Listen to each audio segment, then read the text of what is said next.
Welcome to 2020's Golden Gunt Awards. We're in the 100th year of the Academy of Kino and Nectar, and I'm joined today by PPP. Yeah, second annual Golden Gods. And Surfer. Yeah. In order to pass the nominees and decide upon a winner for each category. We've got about 20 categories, is that correct? 20 categories this year, that's right. And they're quite varied in scope.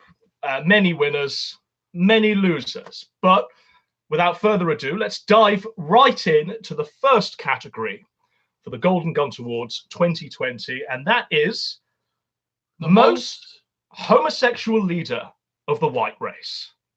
Now, our nominations are Owen Benjamin, Richard Spencer, Nick Fuentes, and Stephen Crowder. PPP. It's a tough category there, Godwinson. I mean, all four of them are absolutely stellar homosexuals. All four of them stellar candidates for leader of the white race. There's a lot of moments you can think of this year where they acted in a homosexual fashion. I mean, Stephen Crowder, still hasn't had kids. That's suspicious. Crowder makes members of his staff that are men wear dresses and dance around in like frilly dresses and humiliate themselves. Weird gay shit like that.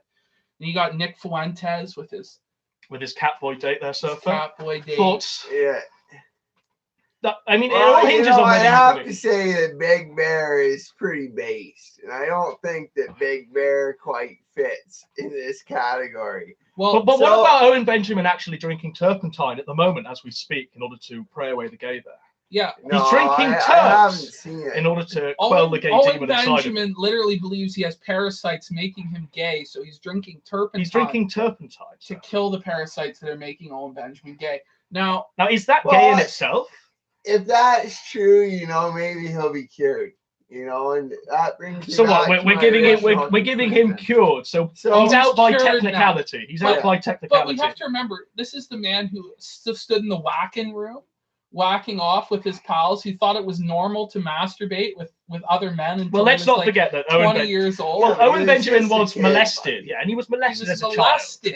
And that's his explanation for a lot of this stuff. But his dad is also apparently a homosexual. That's what he says. His dad is gay. But I mean, all of this hinges on whether Owen Benjamin has actually drunk enough turpentine in order to get away from the gayness. Purge the homosexuality. And if that is indeed the case, then he cannot win most homosexual leader of the white race. Yeah, it could be Richard Spencer, but I think this is a toss-up here between Nick and Stephen Crowder. I think you're about right there, Surfer. I mean, Richard Spencer got the burger with the fucking, was it Swiss burger with roasted mushrooms or some shit. And his favorite Kubrick film is indeed Barry Lyndon. Lyndon kind of makes him even more gayer than he has his list. But then he does have children. Yeah. So where are we at this point? But we have to remember, the white race leader portion of this, wherein, he led the white race at Charlottesville, and he led the white race into the 2016 election. You gotta remember his great contributions there. It's got to go to Fuentes, this, surely, lads. I think so. I mean, Nick Fuentes. I mean, you have Crowder on Crowder with Crowder, and he throws up a good competition. Well, Lolly Socks was just last night admitting to having sex with traps. So this is it, and Lolly Socks, for those who don't know, is Nick Fuentes' boyfriend. So, I mean, how much more homosexual can you possibly get? Like his best friend is caught sucking horse dildos and pouring milk over himself in a French maid's outfit. Then they're making longingly gay loving eyes to each other in a real sissy homoerotic fashion. And it's Fuentes, shopping. Isn't it? Fuentes wins the 2020 Golden Gun for most homosexual. Where's the envelope? I suppose, yeah. So before we began, we were delivered a whole host of winners from the Academy of Kino and Nectar here. They've been independently sealed and verified, and it's for Surfer to open up who the Academy of Kino and Nectar have decided wins the Golden Gun for most homosexual leader of the white race 2020. It's a critically important award. So I'll open her up here. Who do we got? And it looks like your winner for most homosexual leader of the white race is Nicholas J. Fuentes. Yeah, it A couldn't worthy have been winner. anyone else. A worthy winner there. No, there was no competition really for him this year. I mean, Steven Crowder's going to have to start cuckolding Jared more on the show or whatever. Fuck. But maybe next year it'll be Crowder's turn. Maybe next year Crowder will ride a dildo. We don't know. We don't know what tricks he has up his fucking sleeve. All right, so the next category for Golden Gunt Awards 2020 is Most Based Boomer. Most based. Now we've got some very interesting nominees here. We've got WZ Rubicon. Yeah, WZ Rubicon won. A very good contender there. We've got Coach Red Pill, always a strong contender in whatever category he appears in. Always, especially in Gonzalo. Gonzalo. We've got E. Michael Jones. So he's got going for him is his grandfather's throne chair that was handed down Yes, to him. he has this epic fucking ornately carved chair with the lions. Well, I on want either the side. chair. I don't know about you, but I value that chair it more would than any suit idea you. that Box Day has It ever. would suit you, spoken. your lordship. It really It's a would. nice, I hope it's so. a nice chair. It's You a know, very it's nice really chair. nice It chair. really is. And it was said by his grandfather. Is Yeah, that it's right? got to be 150 years old at least. Now, when you think of boomers, you do think boring, Yeah. fucking, just kind of slow. And Vox really is boring and slow every single night on the dark stream. So there's that. But boomers also have wisdom, and Vox, he has a lot of wisdom. Is Vox the most based out of these? We've got WZ Rubicon. Now, the three of us are fans of WZ Rubicon. Let me tell you something now. WZ Rubicon is the quintessential boomer. He is like the ultimate embodiment in like a mythological archetype of what the boomer could He's and the should boomer be. phenotype, we could He argue, is. right? He's like the genesis from which all boomers stem. I Like believe so. all other models of boomer are just a variation upon the WZ Rubicon initial genesis model. And when you see WZ Rubicon, he's like a mechanic. He works with his hands. He's a real Doug. His son's on meth. His son's on mess, but he's more concerned about the bread and circuses of the Super Bowl. The Super Bowl is fucking evil. You can't watch the Super Bowl. TV is just brainwashing you. It's Well, he's got some good points, and that's why I think that WZ Rubicon is really based boomer. Well, He's WZ probably Rubicon, the most based boomer. I mean, It's- the most it's based always video he millennials' made, right? fault. But the most based video he made was where he discovered that wood was more sustainable than coal and nuclear energy. that was right. That was a discovery made as of last week. Wood fire energy. That's more the sustainable answer. It's than, sustainable in our ecological. That's where we're at. I mean, WZ Rubicon. You It's know, always the kid's fault. Fuck the kids, and he's just a sour old fuck. I think with each video he gets more progressively the sour. wood stove is nice. It's nice. I'm sure it is. So is it Coach Red Pill? I suppose we should discuss Coach. I mean, Coach had a rebirth of sorts earlier this year when he was demonetized That's right. and decided to rebrand as Gonzalo Lira. Gonzalo Lira there, and the style of content has been rebranded to Let's Publish a Novel Yeah, and how to make films. and How to Make Films. Now, we've watched all of these Let's Publish a Novel. And until I see a copy of Wilshire Boulevard, I take everything Gonzalo tells us with a grain of salt. About the publishing business. But I mean, he also published such great books as Acrobat. Well, and it was for Acrobat, let's not forget, that Harvey Weinstein actually gave Coach $650,000 as an advance in order to make Acrobat for Miramax. So does that make Coach Red Pill based? Does that make him based? Based. Fucking based. I mean, Coach is always a strong contender for most based. Whatever category he appears in, he's truly. He's an elite level contender, and so you could very well see. I mean, in any year, based boomer could be Coach. It's any given Sunday with Coach. And then we've got E. Michael Jones. Now, E. Michael Jones, it's a difficult one to call because would you call "Let's Make Every Race in the World Catholic and Everything Will Be Great" based? No.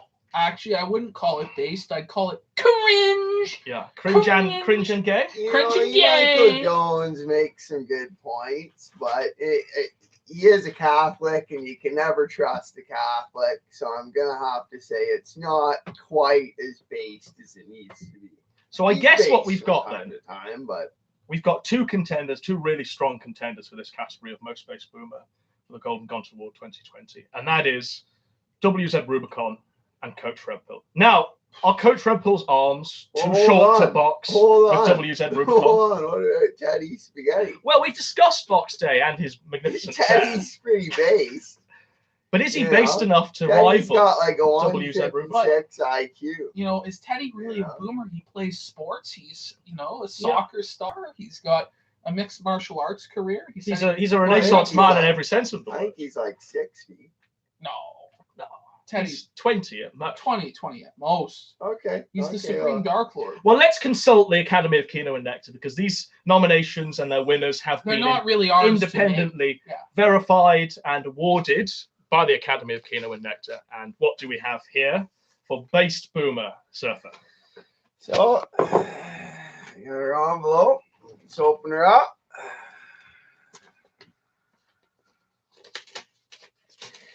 So our winner this year for most based boomer looks like it's going to WZ Rubicon 1. A very worthy winner there, very strong winner. Truly unbelievable. I think the Academy made the right call there. Absolutely. They recognize that he's the archetypal boomer. He is a legend in his field. And so that's you know, well deserved, righteously won. So we're on our next category for the Golden Gunt Awards 2020. And we have Most Based Black Man. Whoa! Now, our nominations are Pastor Manning, Jesse Lee Peterson, Oh! Henry Davis, and Brittany Venti.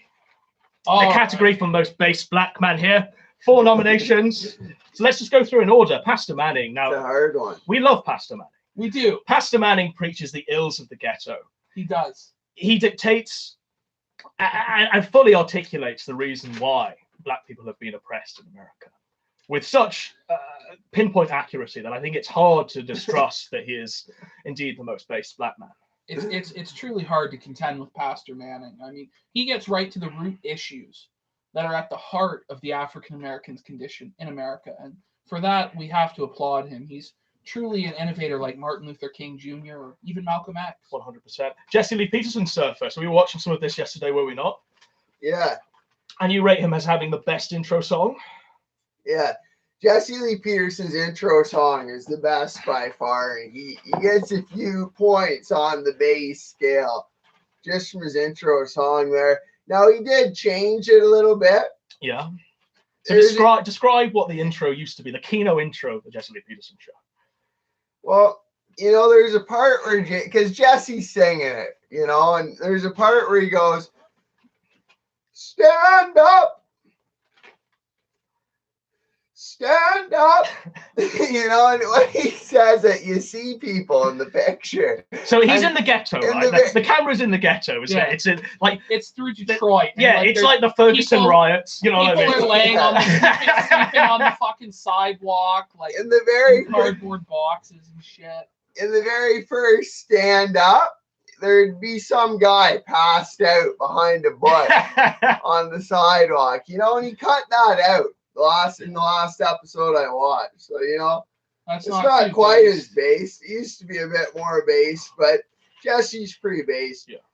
Sometimes he can be a bit of a charlatan. But example, I mean, you can't lay claims like this and not back them with evidence. What's Jesse Lee Peterson being untruthful about?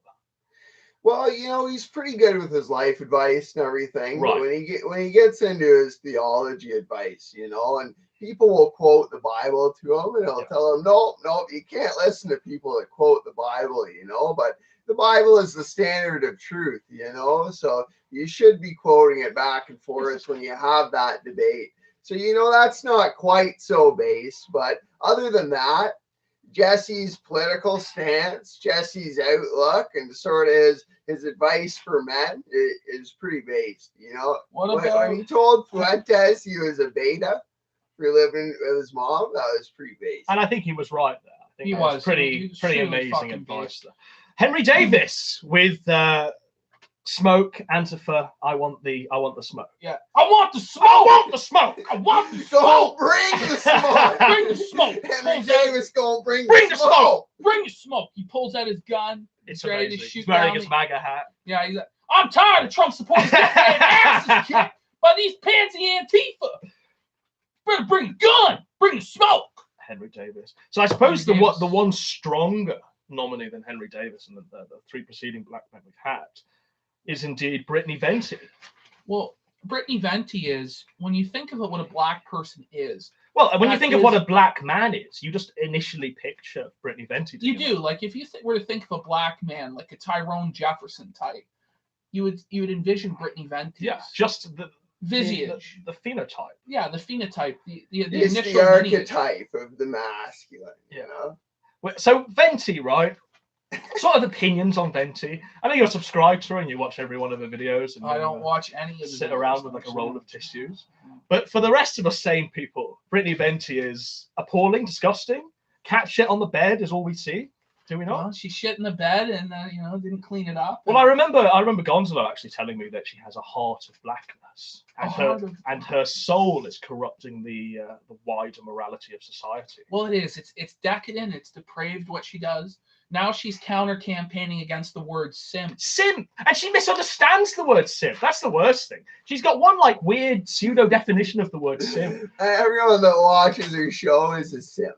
Yeah. How do you feel about Hey there, that buddy. accusation? Buddy, it's not simping, buddy.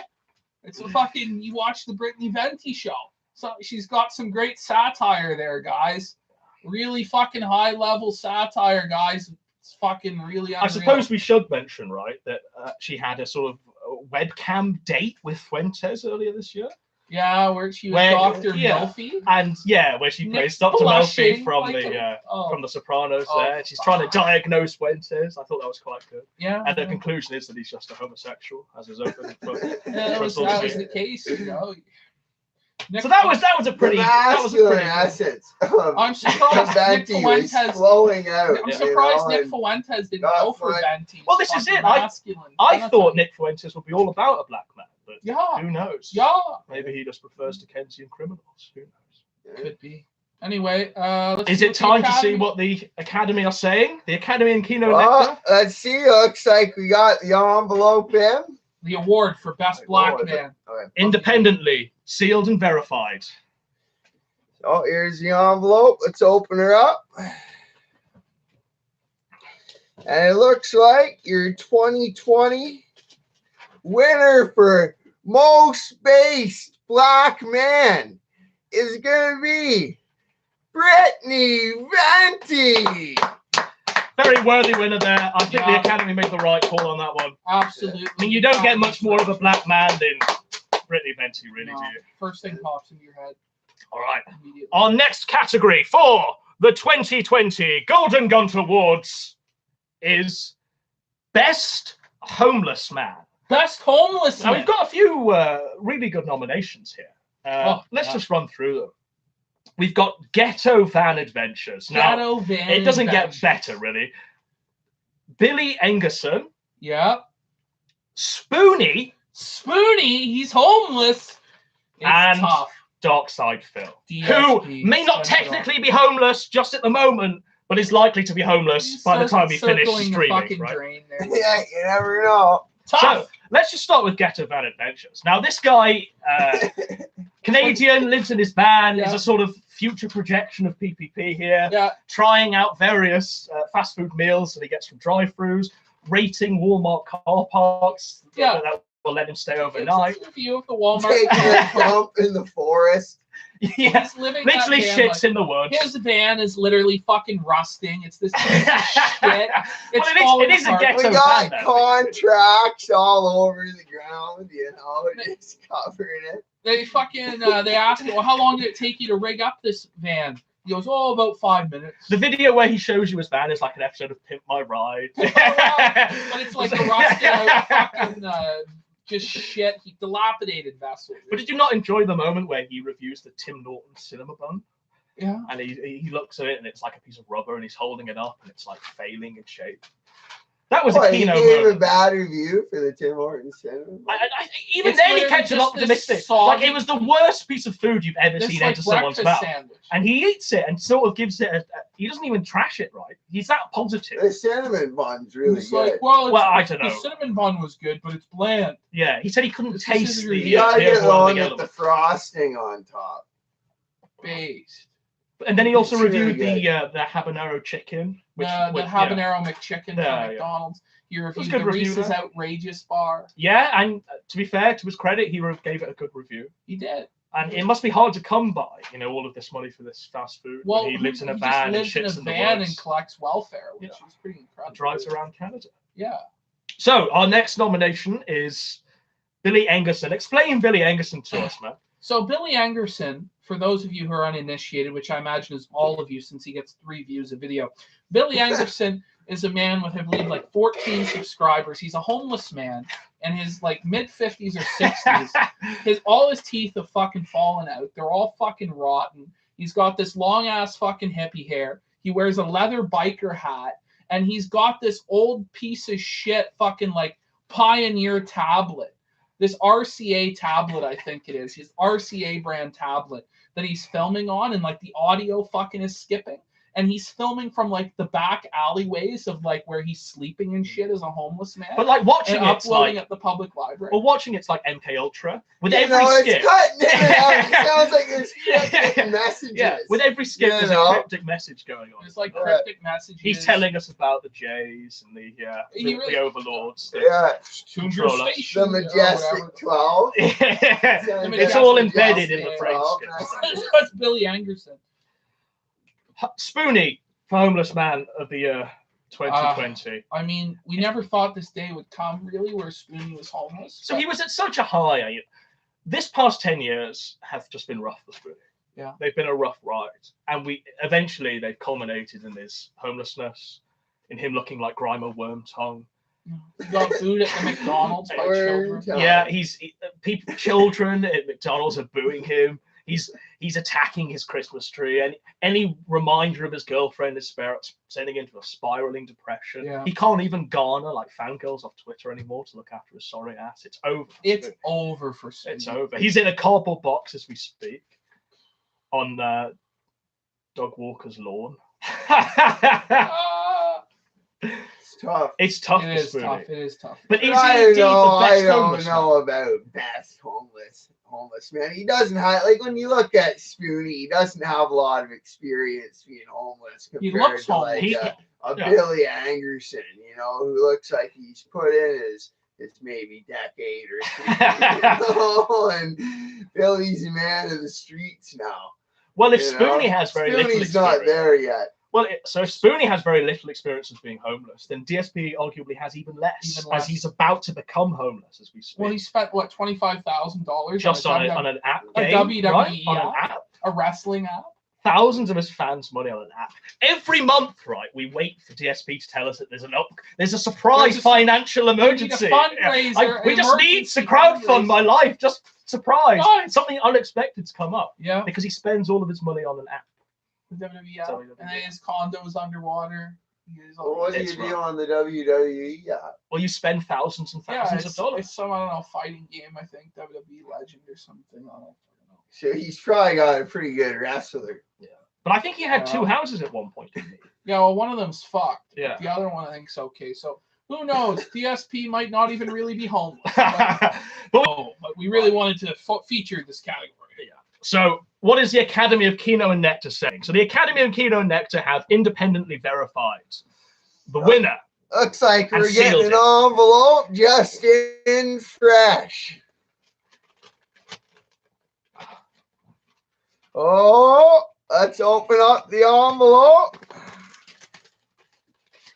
And it looks like your 2020 winner for most based homeless man is Well done. Very all worthy he winner had to there. do was make a fucking vlog, but now he's eating out of the garbage can. Base Spoonie.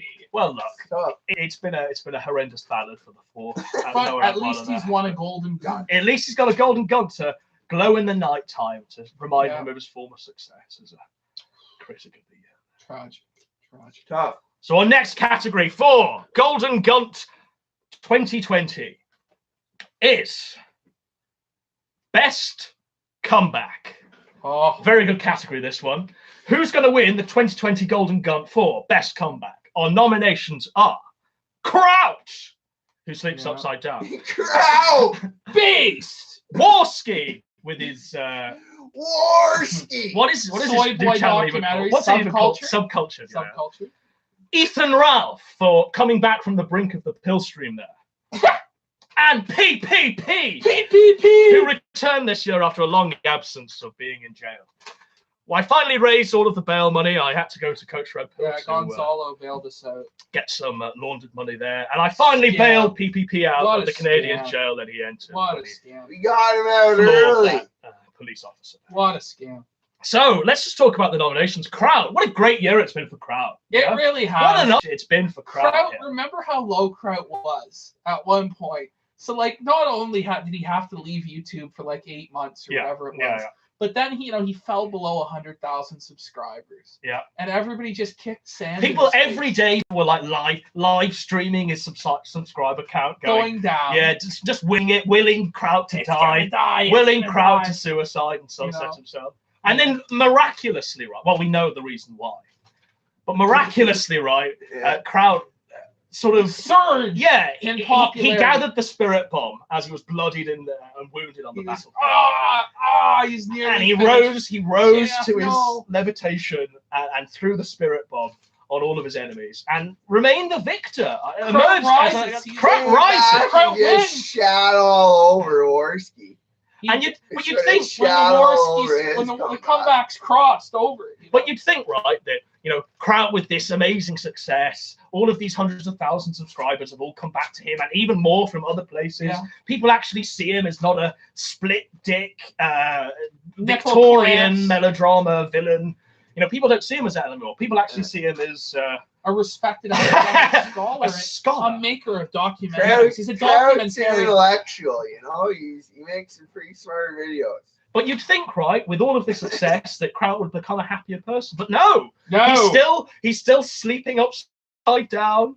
He's still calling Godwinson and PPP at 3 a.m. on Christmas Day. He's talking to me at Christmas Day. We must execute Order 60. He's planning all of his revenge. The guy's got the weirdest sounding voice I've ever heard. So is Kraut a paranoid schizophrenic? I don't know. The thing is with Kraut, right? Even though he's got this great success, even though he should just forget everything that's happened to him, or at least move past it now because he's been vindicated, he's become even more evil, has he not? He's using the success as like more a machine culture. than man He's now. he's Twisted fully and embraced evil. the dark side. Twisted in My initial image when I picture Kraut, when he calls me on Discord, I think I'm like being summoned by Emperor Palpatine. Well, it's like I can hear the music, the Palpatine it's like music. the Emperor Palpatine at the end of Rise of Skywalker, where he's just controlled by machines. Yeah, he's like controlled by his handlers. He's got whited Morgoth eyes or whoever these weird handlers Yeah. he has. And he's just like, I will destroy JF. I'm coming for you, Warski. Gonzalo. He might be a weird sounding guy, but he is sure making a comeback. He did have a good comeback. He's making some pretty good. He's making some pretty smart videos. I like the couple. And the thing is, like, there's wisdom in Kraut, I suppose. So there are people that are actually, recognizing value in Kraut's content. And I suppose the real thing is that, the lesson to be learned from all of this is you can do anything online. You can literally show your asshole on a stream to hundreds of people and still, be somewhat respected by the internet. Come back. You can still come back from the brink. And as the other 3 nominations for Best Comeback will demonstrate, you can come back from like willing someone's death, ordering one of your minions to murder someone in cold blood. You can come back from, taking so much Xanax on your show that you can't even speak properly, and you're just begging for Jim to return. But so Warski, let's discuss Subcultured. He's come back with a series of 10-minute documentaries. Yeah, these are really long-form videos and long-form. Now we've watched all of them. Thoughts, sir? You know, like Worski's come back. He's really putting his foot forward. He's putting an effort in, but like the guy sounds like he's lost most of his brain cells. You know, like, and it's not even in like what he says. It's in his voice. You know, there's something about it. Well, he sounds like an even more brain damaged Rocky. It's like you're mad at me, I did it. This is how he should market this new channel. He should market this new channel with a Rocky Sylvester Stallone avatar, right? Adrian! Majora's Mask! Adrian! He spells Majora's Mask instead of the A. No, literally every single one of these documentaries that he makes is preceded by like a 4-minute training montage where Geek Thulu's like singing "Hearts on Fire" to Andy Wilson. He's doing push-ups in a lodge there, in a snow lodge. Yeah, no, but I mean, good for him. He's putting his foot forward, you know. Well, I mean, so what do we think of the Kobe Bryant documentary that he did? Garbage. Well, that's because you gave the take that Kobe Bryant rots in hell. But I think to wider society, people are going, "Oh, that was a good video, Warski." No, they're going to side with Ari Shaffir, and they know the truth. They know that Kobe's in hell, and that Ari did what was right. You know, Kobe was trying his best, buddy. You know, I was convinced when Kobe Bryant died. I thought, "Oh shit, the guy from Space Jam has died." Let's face it, Kobe couldn't even carry LeBron's jockstrap. He's like LeBron's little slave. You know what I mean? On the plantation. Like LeBron cracked the whip on Kobe's bitch ass. Well, I mean, I thought he was Michael Jordan, so I feel bad. I feel bad though. I mean, his daughter died in the crash there. You know, it's a terrible event. Well, he was a suicide because LeBron passed him in points, and so he couldn't let his daughter live with that shame. So he took them both out that day. Holy shit. That's what Kobe did. Our next nomination is Ralph for Best Comeback. So last time we saw Ethan Ralph, right, he was coked up to the eyeballs. He was on as many barbiturates as possible. He couldn't even speak. He was calling his co-hosts autistic. Yeah. Even Gator was being like, Gator, you owe me $300. You owe me $300 for like paying your rent. Gator, I'll pay your rent. Poor guy. Let's not forget the Gator, by the way. Gator spent like $300 on a luchador mask for Ralph's event. You know, and then he took it off. And then he took it off anyway. Shannon. But look, so Ralph melted down completely. He can't even speak, and he's sort of desperately yearning for Jim to come back onto his show. Jim, please, Jim, we love you. Jim's his own man, and he makes his own decisions. I love Jim. I love Jim. I love my wife, Coach. I love my wife. She's not a dirty old packet that's 500 pounds. No, with a monobrow. Oh, unibrow. No. I love my wife. Xander. No, I didn't dox him. That's not true. It's not true. No, it's not true. It's not true. It's not true. So yeah, he managed to come back from that, but bafflingly. He sort of persevered. He carried on doing a show. I think we can know a lot of Ralph's comeback to Dame Pesos there for being the only one really charitable enough to. Dick Masterson and Dame Pesos really rescued him from that hole he was in. Yeah.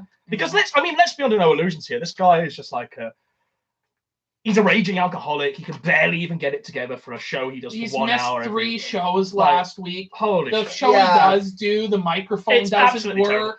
I mean, the co-hosts are all autistic. The show is absolutely awful. They can't fucking figure anything out. It comes to something. This is it. Like the guy put out a couple good ones. You know, like he was starting to come back. He had Jim on. You know, it still wasn't. No, but let's not forget that Jim was only there because he wanted to be monetized on YouTube.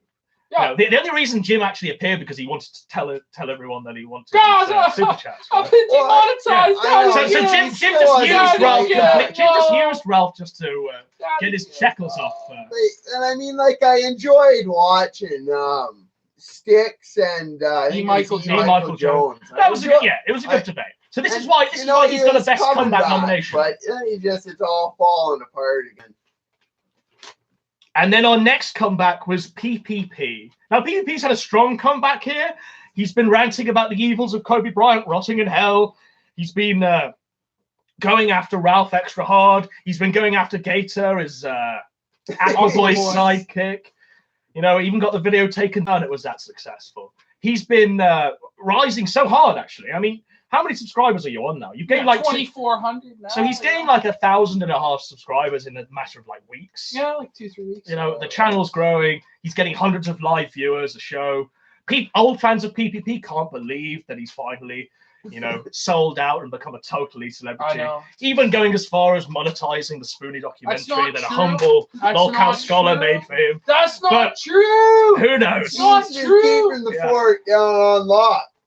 But all we know, right, is that it was laced with that. What a fucking scam. So PPP returned.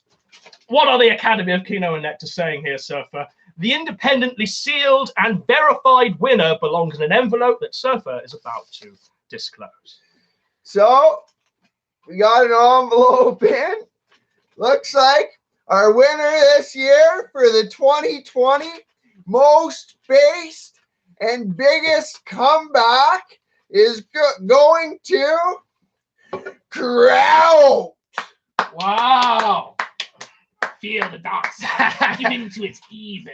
So Kraut, right? Receive a golden gun. Kraut's probably watching this video, you know, hunched over someone's skull that he's picking apart. He's drinking You know, blood. he's from, drinking- like, the skull. He's just bathed in darkness, you know, and he's finally just had a little shadow of a smile fall across his face. His little shadow of a smile. We've given him a little ounce, a morsel of joy there.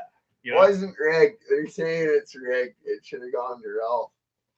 It's Kraut. Kraut did is he the get best to Ralph? comeback here. Ralph's hasn't done fuck all. His show still sucks. So we've made Kraut's year. You know, perhaps we've stopped him from stalking that child he's been stalking on the streets of Austria. There, perhaps we've given him a little bit of joy to stop killing. Don't sleep upside down happy tonight. Most shameless grifter. Now this is the Mr. Metica Award for most shameless grifter. We've got 4 nominations. Legacy. Yeah, so, I mean, let's just talk about the history of the award. So, coined by Jim, sort of around the same time he opened that Patreon here. Yeah. We've got a really outstanding category because all of the nominations are completely shameless. They're scum. They're whores. They're just whores the of the highest of order. The low, Shilling, NordVPN, Proton Mail, anything and everything that they could possibly These people are lower than the smut on the wall of selling stickers with their stolen avatars on front of them. Just grifting along. Getting that money. Just filling the thumbnail with anything custom, anything with like a few bits of text on. Filling the arbitrary time slot there. You've got to fill it out to 10 minutes, say nothing of worth, stretch out your point to 10 minutes artificially. Just be the most shameless grifter, just to match the algorithm, just to meet those ads. So you can catch that gravy train of a few $dozen. So that's the nomination here. So we've got the Mr. Metica Award for most shameless grifter, and our nominees are there's 4 of them. We have Toad McKinley. Yep. We've got Vincent James, The Quartering, and Mr. Obvious. Now, this is very hard to call because all of these people are just shameless in their actions. Just absolutely abhorrent individuals. Let's just start with Toad, man. Now he's got an axe to grind with Toad. Look, Toad is a total fucking piece of shit. Toad is a fucking garbage human. All his videos are ripoffs. You know, everything he's ever done is unoriginal. He's a diet fucking Mr. Medicare who wishes he was Jim, but never will be Jim, never will have the charisma, the presence, the success of Jim. He's never going to make the money of Jim, although he wishes he could, selling his gay fucking Toad stickers for 27 fucking What about his Gravy Squad? Gravy Squad! Gravy Squad shirt! You better fucking buy into my scam, my fucking $35 t-shirt or whatever. So here was the point for me. Like, I'm a Toad Makino guy. Like, I like my monthly Chantel. You know, monthly Chantel. I don't know. Let's just kick sand in this fucking awful bitch's face forever. You think it's easy? I like him talking. But I like him talking about Boogie 2988's high crimes. You know, what am I going to learn from this? We're learning so much that, you know, not 1,000 other people have fucking covered. But here was the point. Here was the point that actually got me to write down his nomination here for the Academy of Kino and Nectar. We're watching Toad Makino, just sitting down. You know, we're ready for this. We're watching its premiere. Not even seconds in, right? We're shilling Proton Mail. This video has been sponsored by Proton What a Mail. sellout! And even then, he's laced it with adverts. Laced it with adverts. Shilling his Patreon. Anything and everything is possibly shilled. Everything and everything is possibly Proton Mail is secure in Switzerland. Now, I know you're a big fan of Proton Mail, so you didn't quite see this as a high crime as I did. But I want him in the fucking Hague for this. I want him on trial for genocide. Yeah. Yeah. It's about time, is it not? It is. This is like high crimes and misdemeanors. I think Toad McKeno should be impeached. Yeah, it's time. He's It's impeached. time. I think it's time to turn on super chats. No. Well, I mean, if we were Toad, we'd have already read out about 4 super chats. We would have read all these. We'd have had 4 rounds of super chats. We'd have not had any actual content. There would be no content. There'd be no content. We'd still be on the first category. We'd still be on the first, sort of shill for NordVPN. Jeff Shuckelberg says, I'm a faggot. Wow! Wow, super chat. So good. Same shit for 3 hours. Woohoo! How's he going to pay the rent? Oh, I know. He's person fucking at the public library jerking off to cuckold fucking porn, fucking weirdo. Fuck's sake. Another person, right? Another shameless e-grifter is Vincent James. Surfer, tell us about Vincent. Based, and the guy's been demonetized. I'd say Vincent's probably the most based of them all. But he's shilling like there's no tomorrow, man. Like, there's not even like a pretense of him. He sells the neck pillow. I think Vincent really believes in what he sells, The neck pillow? Vincent's got the My Patriot supply, which it's always a good idea to stock up on dry food. It's absolutely shameless. It's complete shameless. Your dry food. And remember, you mix it with water, and you have meals for 4 weeks. So, it's good to stock up on that in case it all collapses. And he also, on the same page. So our next nomination for most shameless e-grifter, Golden Gun 2020, is the Quartering. Now, I'm going to cut my rant on the Quartering. I've been growing out the beard. I'm ready to do so much parody of the Quartering. I'm ready to just smirk the guy's channel completely. I've got all these videos lined up of what I'm going to do to be the Quartering 2.0. This guy, he strings out every single letter of every word he says in order to get to the 10-minute mark. Yeah. He has absolutely no expertise on whatever he's discussing, at all. I think the only thing he's actually sort of remotely expert in is being punched in the face by a tranny and then crowdfunding it. Crowdfunding? What exactly? Who knows what that was crowdfunding? Everything that he does is specifically designed to get a crowdfunding campaign. This exclusively games. What a garbage site. The whole, everything about the man, I want to destroy. And stand in the ruins of. You have to. There's no one more shameless. Well, how much did he crowdfund getting punched by thousands of dollars? This guy is shameless, and he's still so this guy, he had a shame. He had grifting her up, grifting her on up. Shame. So the Quartering, he had a set to with a fellow called 8 Eyes or 8 Thoughts, whatever his name is on Ralph's show. And this 8 Eyes guy is also like a shameless e-grifter, but even he was appalled by the Quartering's grifting. So the Quartering makes hundreds of thousands a year, right? Just off his online endeavors. And this is a conservative estimate. I'm not pulling these numbers out of my ass like Dutton here, but these are actual numbers. Hundreds of thousands a year. And he says it temerity to sort of beg you to, please donate to my Patreon. I'm struggling. Yeah. He's struggling. He's struggling. Tin cup on the fucking sidewalk. This guy. Well, it's got to be tough, guys. I can only imagine a world where it's tough. You're drinking Sargon's cum. Yeah. Oh, he's drinking a vial of Sargon's cum here. What? You're right. Anyway. Our next nomination for this is Mr. Obvious. Now, you don't get more base than Mr. Obvious. Mr. Mr. Obvious is just reading 4chan threads. If the Quartering just reads the news verbatim, right? Yeah. And Mr. Obvious, the guy doesn't even pronounce the words right. He can't even speak properly. The word curriculum. He didn't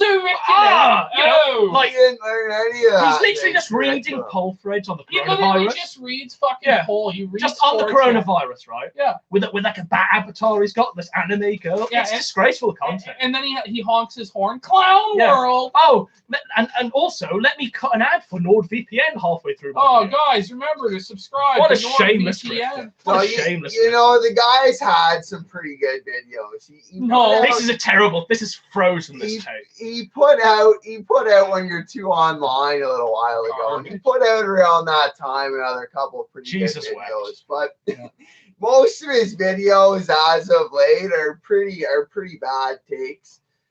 And it's tough.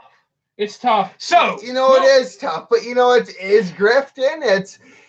It's just like it's sad watching his grifting. He was monetized at one point, and he became demonetized, and he doesn't grift like the rest of the grifters, but he really makes a point to cry about it every time. About every how single he got video. Demonetized. Now he's being victimized. I shut down my PayPal. I need your support now, and it's tough to watch. As if you don't support him already enough.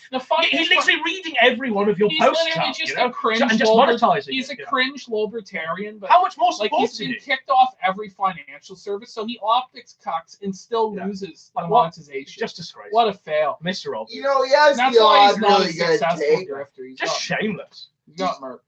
His bad takes are all right because they are a good entry point, but Boo. They're an entry point insofar as switching on your computer's an entry point. The guy says he's a libertarian, but he wants to work for the government. Right then.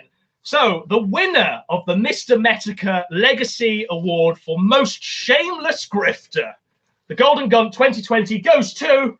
Looks like we got an envelope just in. So, it looks like the winner is...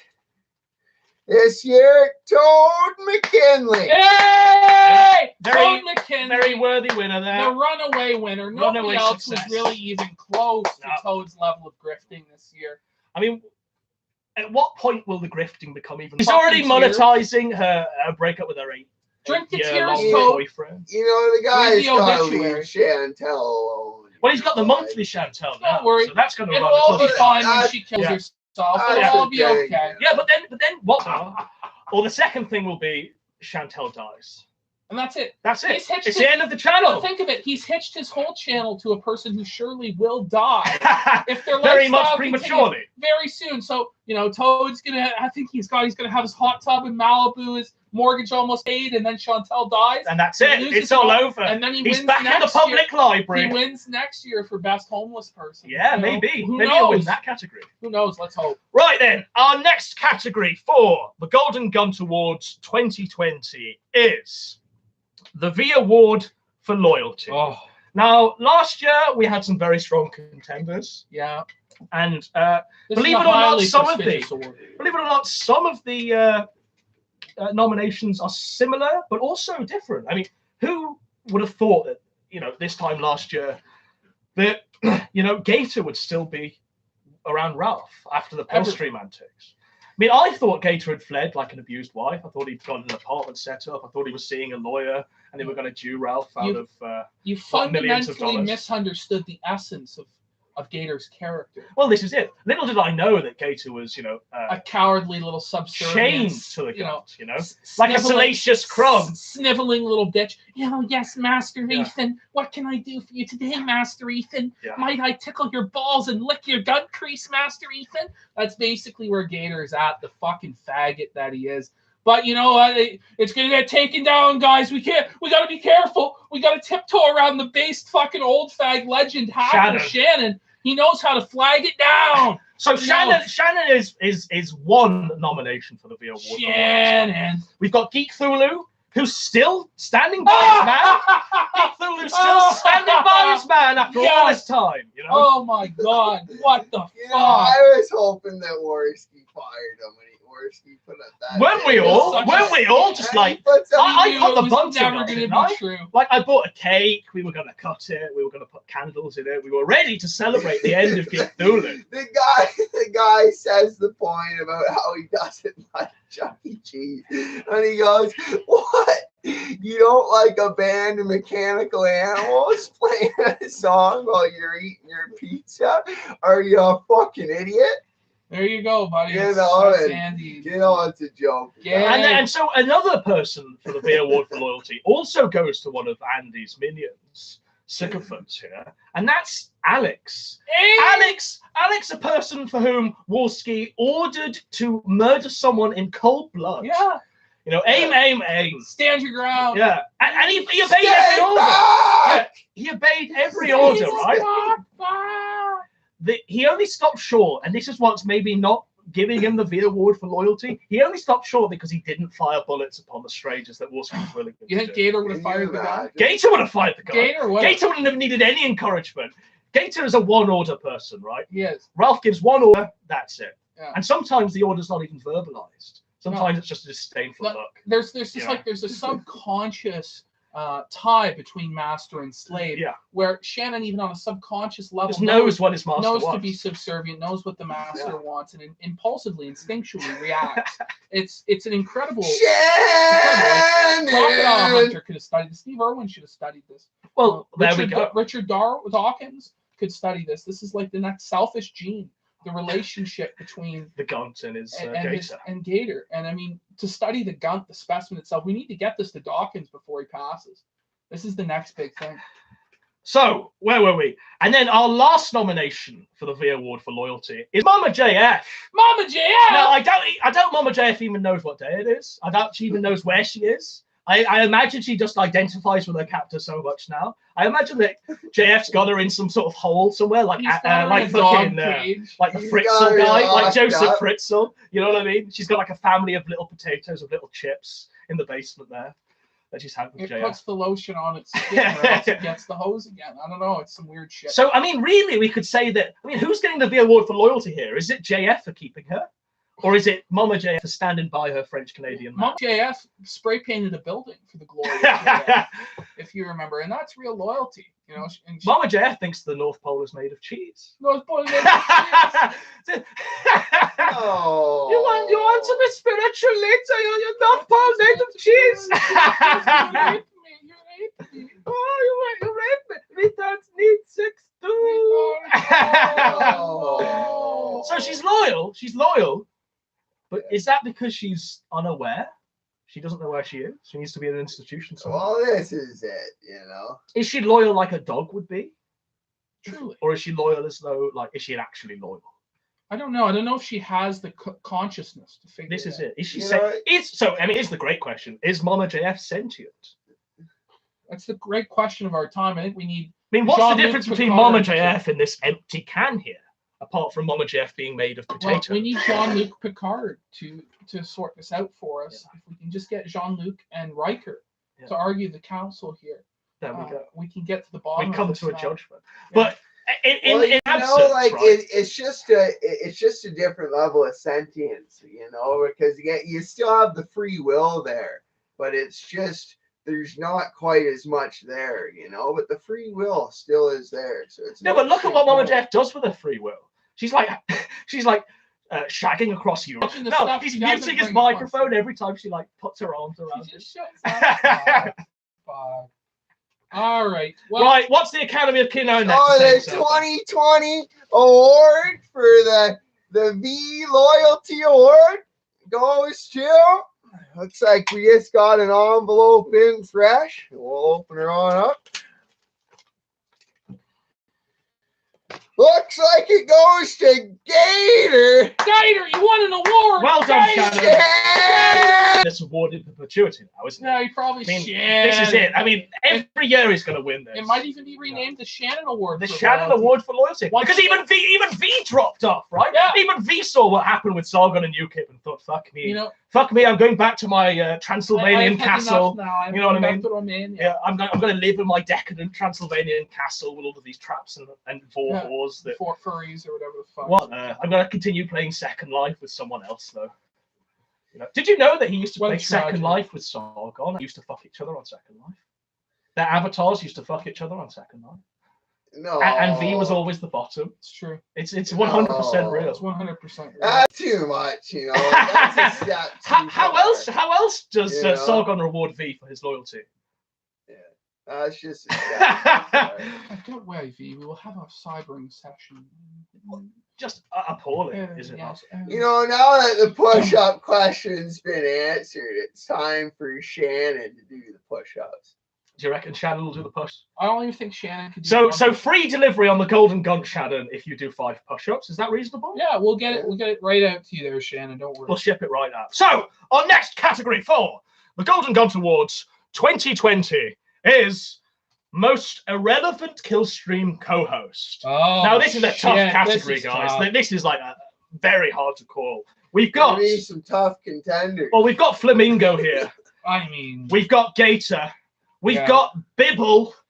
What's a Bibble? What's a fucking Bibble? And we've got Ranbot, who's not technically a Killstream co-host anymore, because he was dismissed. You know. In fact, of course. I'm somewhat trepidatious.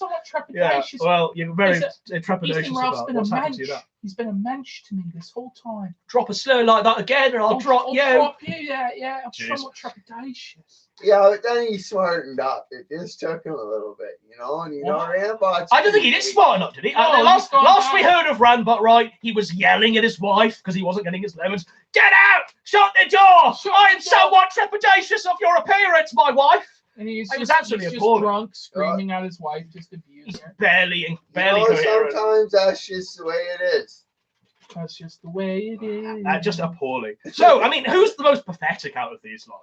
We've really got like shit. I mean, Flamingo, right? I mean, what is Flamingo? Like, what does he do? What does Flamingo? Even on the show, he's not doing anything, right?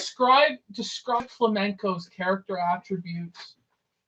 Or I can't even do that apart from using something disparaging, which would be like commenting on his autism. Like we wouldn't know about his autism, right? Because he's that irrelevant. No one even looked into it without Ralph actually saying show. Like, does he provide? No, because Gator's running the show. Gator's getting the guests from the looks of it. Gator's actually, the legs man. Does Flamenco even have a soundboard? Like he doesn't even have a fucking soundboard. He doesn't have a fucking. So what is Flamingo doing here? Like, I think his role is more so in these restreams.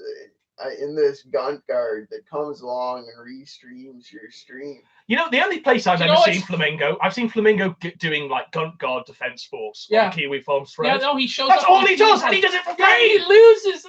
He's just awful at defending on Kiwi Farms. Just absolutely appalling. But the guy's so irrelevant that he's getting less viewers than me. Like his restream, he's trying to fucking murk me with the power of the kill stream.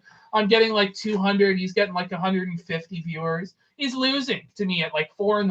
It's just sad. Well, I mean, here's the function, right? If you're a co-host on someone's show, you've got to have some sort of charisma. You've got to have some sort of ability to carry the show. At least something. In the main guy's absence. You could argue that Gator perhaps does that. I mean, we're really lowering the bar here. We're really fucking lowering the bar. Oh god. Gator perhaps does that. But what does Flamingo do? Whenever Ralph asks him to, whenever Ralph gives him permission to talk on the kill stream, Gator. Permission, sir. Gator's having to fill the gaps in the Flamengo's silence because Flamengo is like browsing Kiwi Farms. Flamenco's like the dead air machine. Yeah, he'll speak like 1 minute after he's been asked. He just has straight fucking tism that just causes him to be unable to socialize. Just absolutely appalling. When he's trying to be a talk show host with the tism. Well, I don't understand it. It's not going to fucking work out there, buddy. Sorry to say. You probably shouldn't quit your day job at the grocery store. But if Flamingo, right, is irrelevant, what is Bibble? What's Bibble? Like, what is Bibble? This is it. I don't even really no one even knows. I would agree with you guys, except Bibble is now the top-rated host of the kill stream. And nobody even knows who Bibble is. That goes to show how appalling it is, right? Bibble is the best, and Bibble has his own show with Ralph that the other guys aren't allowed on. Yeah. And Bibble gets the Saturday Sunset. The money on Saturday Sunset. Yeah, and Ralph's the other co-hosts don't get paid. Yeah. So by that standard, Bibble cannot be the most irrelevant co-host, even though no one knows who he is. He still is actually way more successful than any of the other retarded co-hosts. Well, Ralph has had to make a completely separate show, which is in fact the exact same show. It's the kill stream in all but name. Yeah. Just without the other co-hosts. Yeah. Just with his chosen successor, Bibble, the favourite son. When you think of how long Gator has stood... Exactly! How long Gator's stood there, in the snow, in the elements there. He's been passing time. He's been like the Highlander of Ethan Ralph's co-hosts, and even now he's been locked over in favor of Bibble. Bibble. Well, I mean that's why Gator won the B award for loyalty. Yeah, Ralph. Do you think Ralph could literally just ask Gator, "Can I defecate upon you?" And do you think Gator would Gator would say, "Yes, sir." Yes. Gator would be like, "Would you like to do it in my mouth, sir?" Yeah, I think he would. You know? And he would suck down that fucking succulent. I mean, I'm being completely unironic here. You know, I'm stepping out of character. I think that Gator literally would allow Ethan Ralph to. Well, he would be turned on by it because that's pleasing his master. Oh, thank you, Master Ralphie. Thank you for taking the steaming Nora in my mouth. Fuck. What's the Academy saying then for?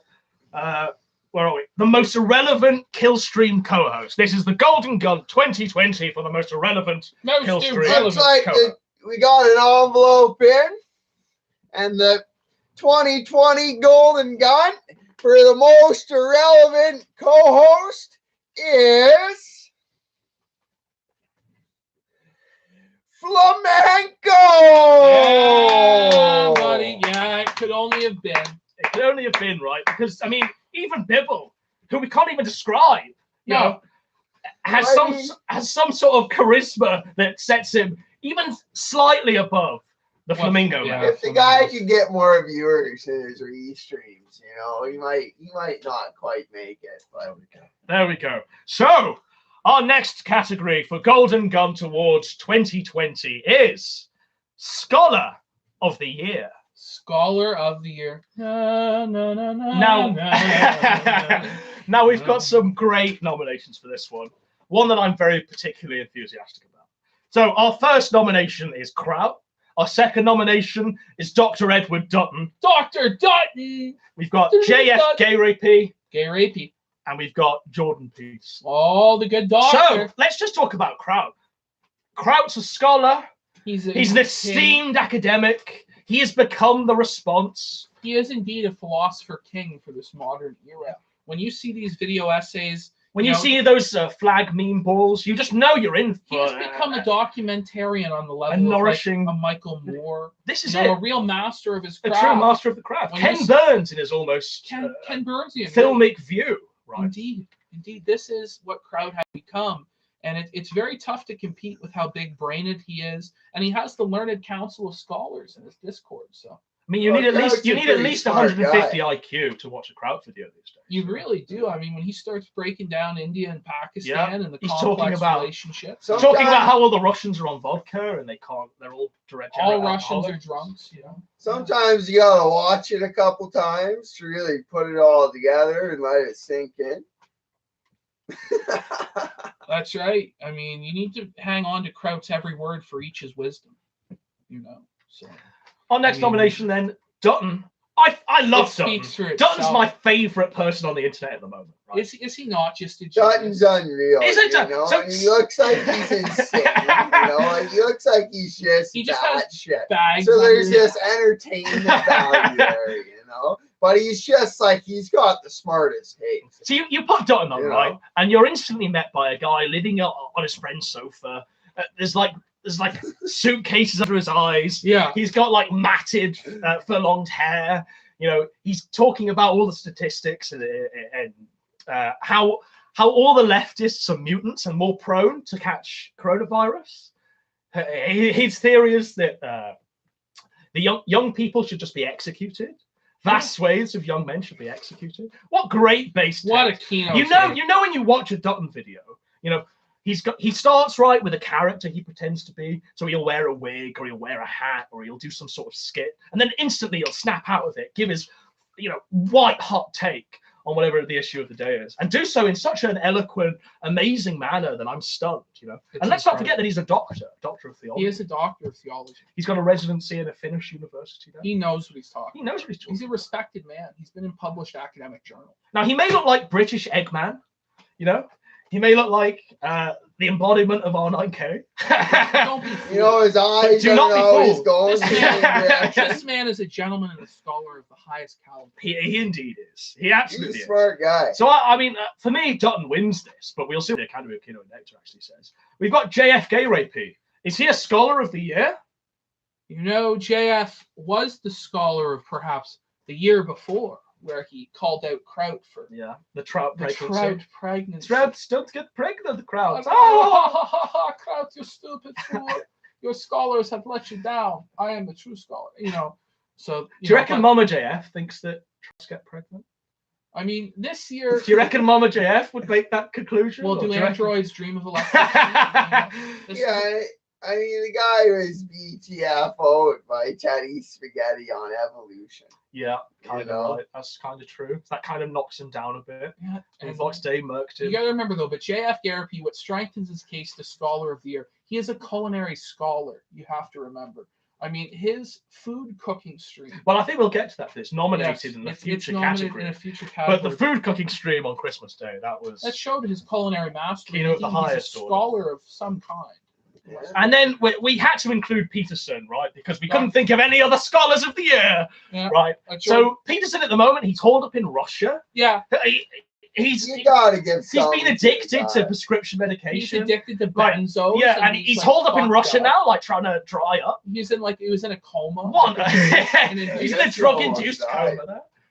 Like Peterson's fucked at the moment. Yeah. He's I absolutely. guess fucked. you almost died a couple Yeah. times. He's been addicted, but I mean, South he had that weird America, diet. You gotta didn't he? give him something. Well, he went on an all meat diet, all red yeah, meat, all red meat actually. diet. So that couldn't have helped his health much, right? Well, that's the only way to live.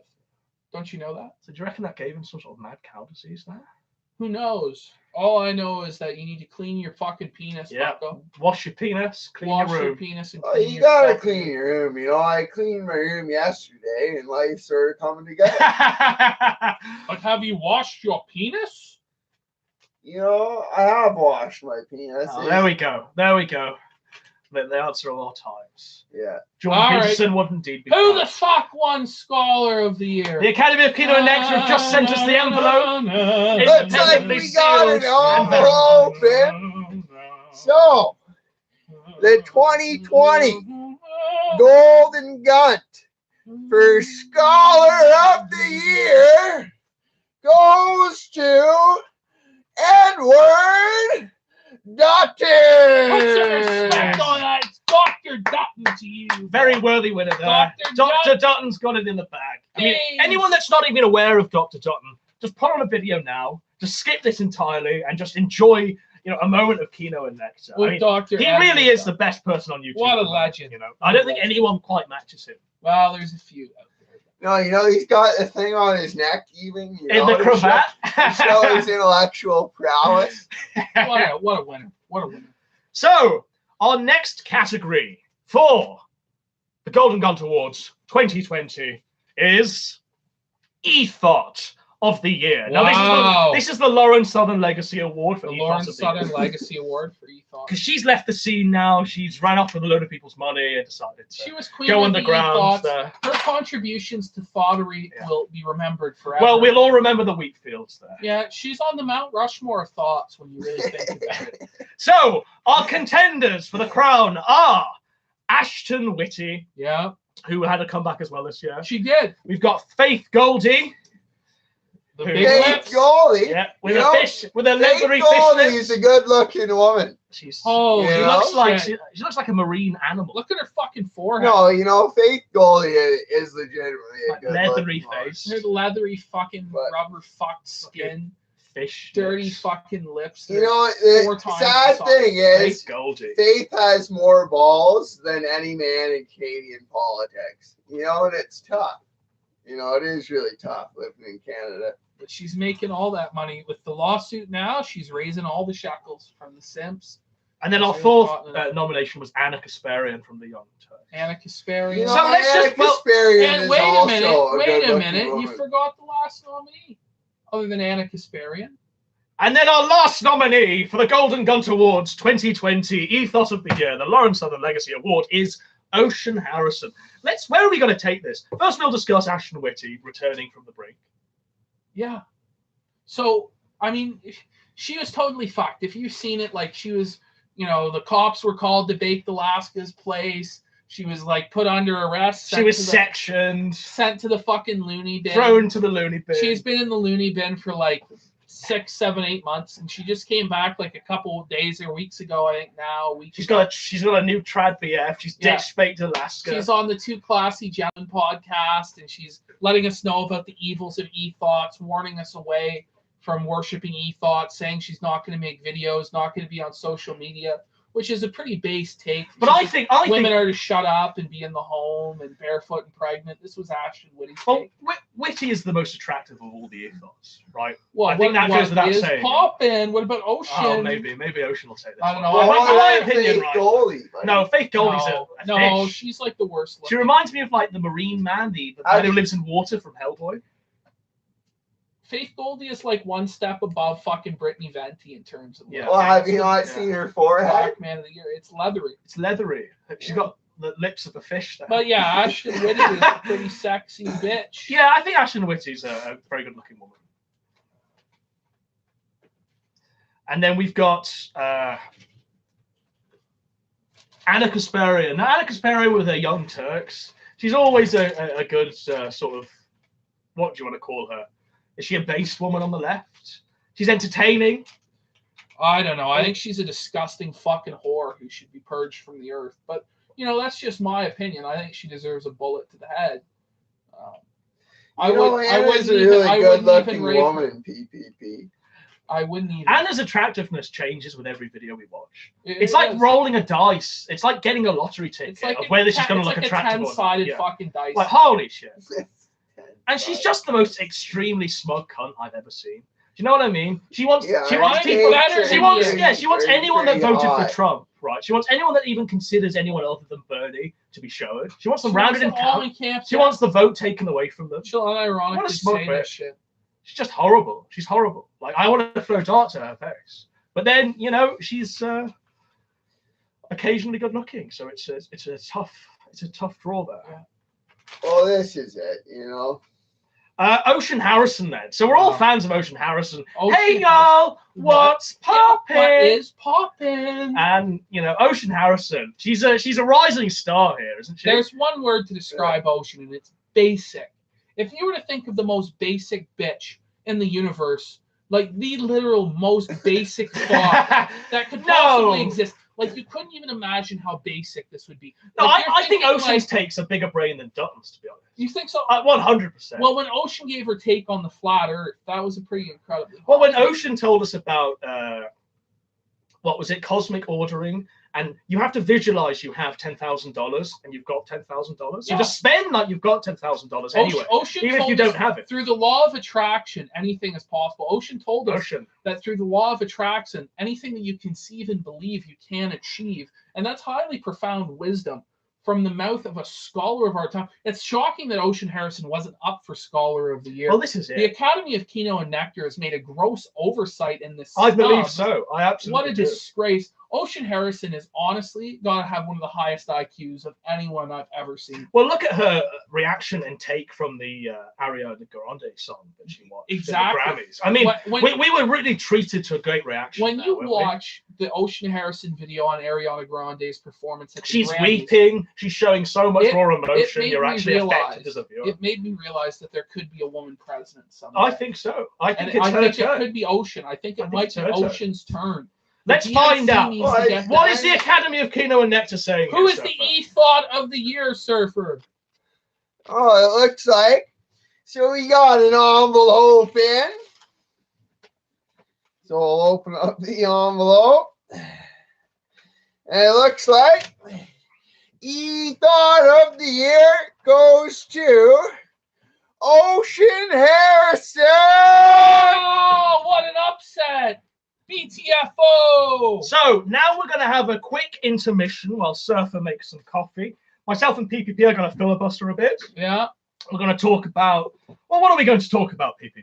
Well, I don't know. What are we going to talk about? I mean, what did you think of Lolly Socks and Leo Pirate last night? So I thought Leo had him on the ropes there. He got him to admit that he was like, he had like a trap BF or something. Yeah. That he didn't consider gay? Like, what is this? Well, he got... The most bizarre and baffling thing was, like, Lolly Socks, as he's talking to Leo about Christian values, is putting on a French maid's outfit. Yeah. Like, holy shit. Leo actually makes him put on the dress. Leo tells him, put on the dress, and then he goes and puts on the dress. Like, Leo, like, kind of held his own, though, I think, you know. Bear in mind, this guy has, like, a water temperature IQ. Yeah.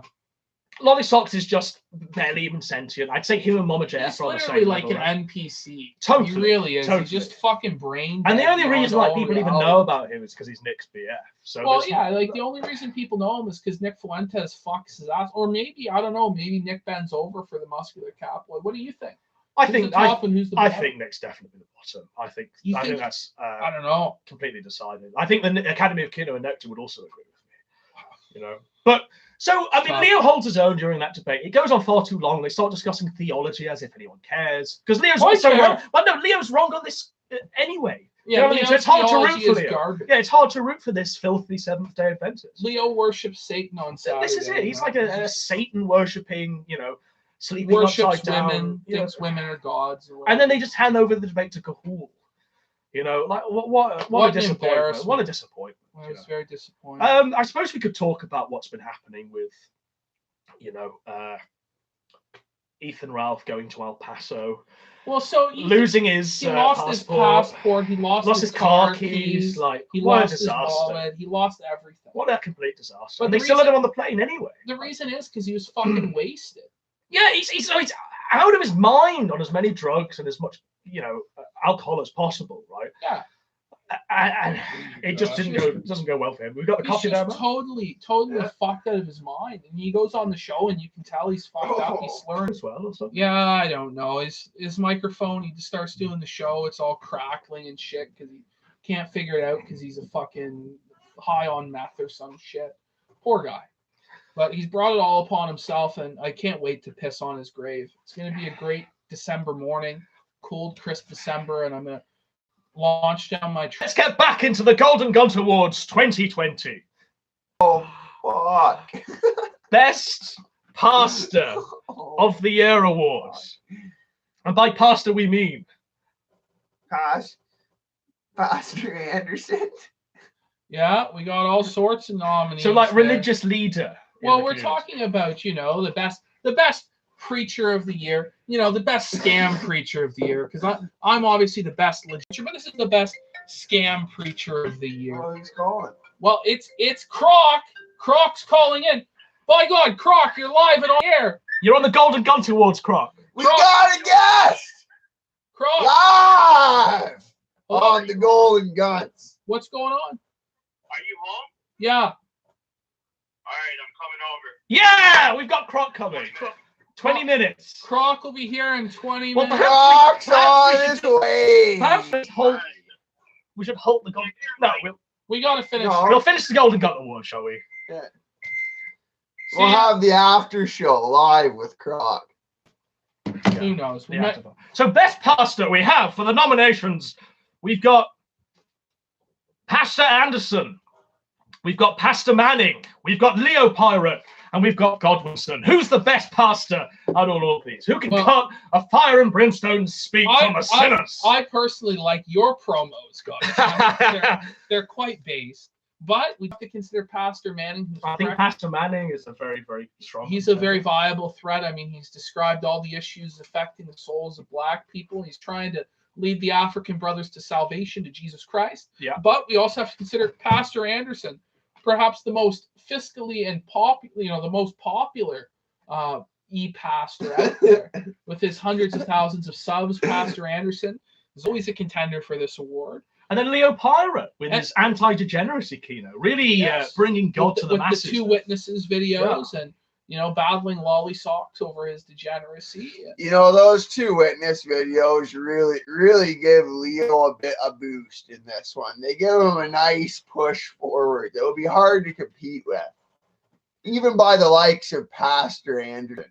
Well, what is the Academy of Kino? What do we have? Because they're entirely independent in this. They've sealed and verified all of the winners here. So, well, looks like we've got an envelope in.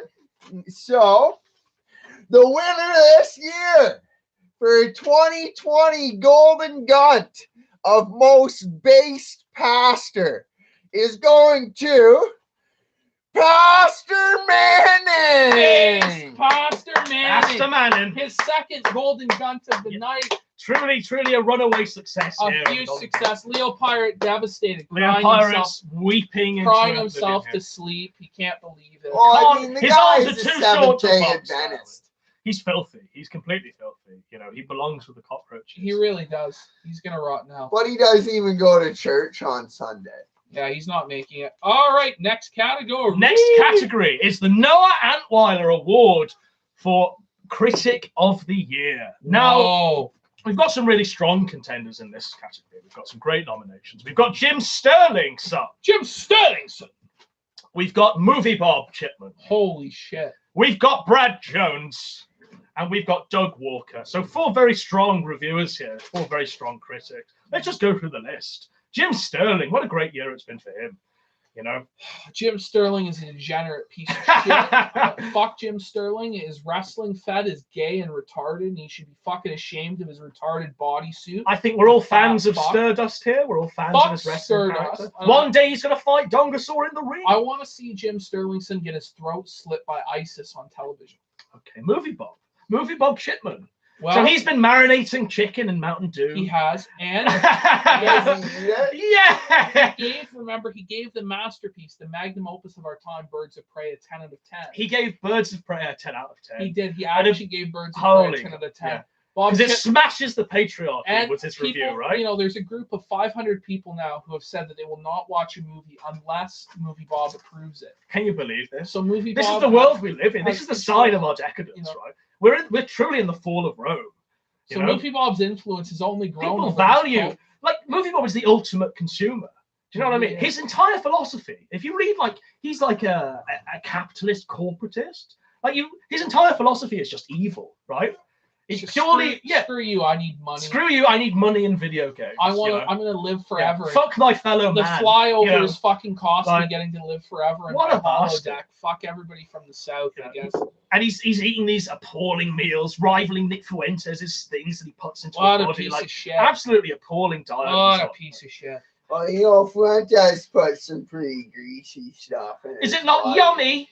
Yummy, yummy McDonald's, yummy. Just Daddy. imagine eating this good. But the question is, does it compare to what King Cobra JFS cooks up? I think JFS is indeed a true chef. He's a true gourmet here. Yeah. He's a true garçon of the culinary craft. Garçon. And then we've got Brad Jones and Doug Walker, so the cinema snob and the nostalgia critic. Both strong years for those two. Yeah. But I think the Academy of Kino and Nectar are going to give this award to Looks like we got an envelope fresh in out of the mail. So we'll open it up. And the winner Of Critic of the Year. for the 2020 Critic of the Year goes to Movie Bob. Movie Bob. Movie Bob. I mean, a true critic there. you What know. a piece of shit. Truly a legitimate force in the media. Russ has to entertainment spit industry. on fucking Bob Chip. I think we all value his opinions, and we No all one- look to Movie Bob No, as he our was guiding star. He was right about Birds of Prey. All right. You have to admit it. He was right about that piece of shit. Okay, he was right. It was a magnum opus and a masterpiece, wasn't it? Our next nomination for the Golden Gunt Awards 2020 is Life Coach of the Year. Life Coach of the Year. So we've got the Ghost of Davis Orini. Ghost of Davis Arini. We've got Roosh V. We've got Gonzalo Lira's Coach Red Pill. And we've got Coach Black Pill, who Coach truly is a Black dark Pill. horse in this nomination. So Coach He Black really is. Pill, let's talk about him. Well, Coach Blackpill recently has been rating the looks of other men. Every video he's been making recently has been a review of another man's face. How Yes. it's What do you symmetrical. rate your face? Well, he hasn't rated my face yet. So PvP submitted to Black Pill, you know, because Black Pill's actually a fan of the channel. Well, yeah, he shows up. I think in the Gunt stream one time, he rated me as a 10 out of 10, Jesus. which, you know, Jesus. shows that he's of good taste. It shows that his judgment is skewed. It This shows man his is judgment completely is like impartial. paranoid He's schizophrenic. objective. Like Oh, he he doesn't know thinks what's he's going on. righteous. He thinks you're a good-looking man. He belongs in an institution. He does. You know, Coach Red Pill's take on Coach Blackpill is that he's a homosexual. And I think Coach is right. I think Coach is wrong. I think this man is straight. He's serving as a great inspiration to young men. He's showing them what they can do to look smash. So this guy, right? You click on one of his videos. He's got like a Wojak neat with like a beer bottle in front of him, staring into his computer screen as his avatar. So that's the base level of what you come to expect. You're in for a moment of just black-pilling bleakness. You're in for absolute Kino when you go to You're looking at him rating these men's faces who have like, I mean, why are they submitting pictures of themselves to this anonymous stranger to rate? Because Coach Blackpill is their life coach and he's getting them on track. Well, they want to know if Coach Blackpill thinks they're attractive. They want to know if another man They want to get attractive. into Coach Blackpill's pants. Unbelievable. Apparently, he has a large horn. That's what I've heard. He has a large horn. That's what I've heard. Is that independently verified by the Academy of Kino and Apparently, we'll find out. So how are you gonna find out? Well, we'll find out if he wins because he had a big enough horn to just fuck the entire academy up the ass. Coach Red Pill. So I mean, he's always a strong contender, whichever category. In any category. Gonzalo. He's the example of the life coaches we judge the competition by. He has set up the standard by which I think we've all carried with him his little moments of advice, like anal sex is a woman's kryptonite, women are dogs.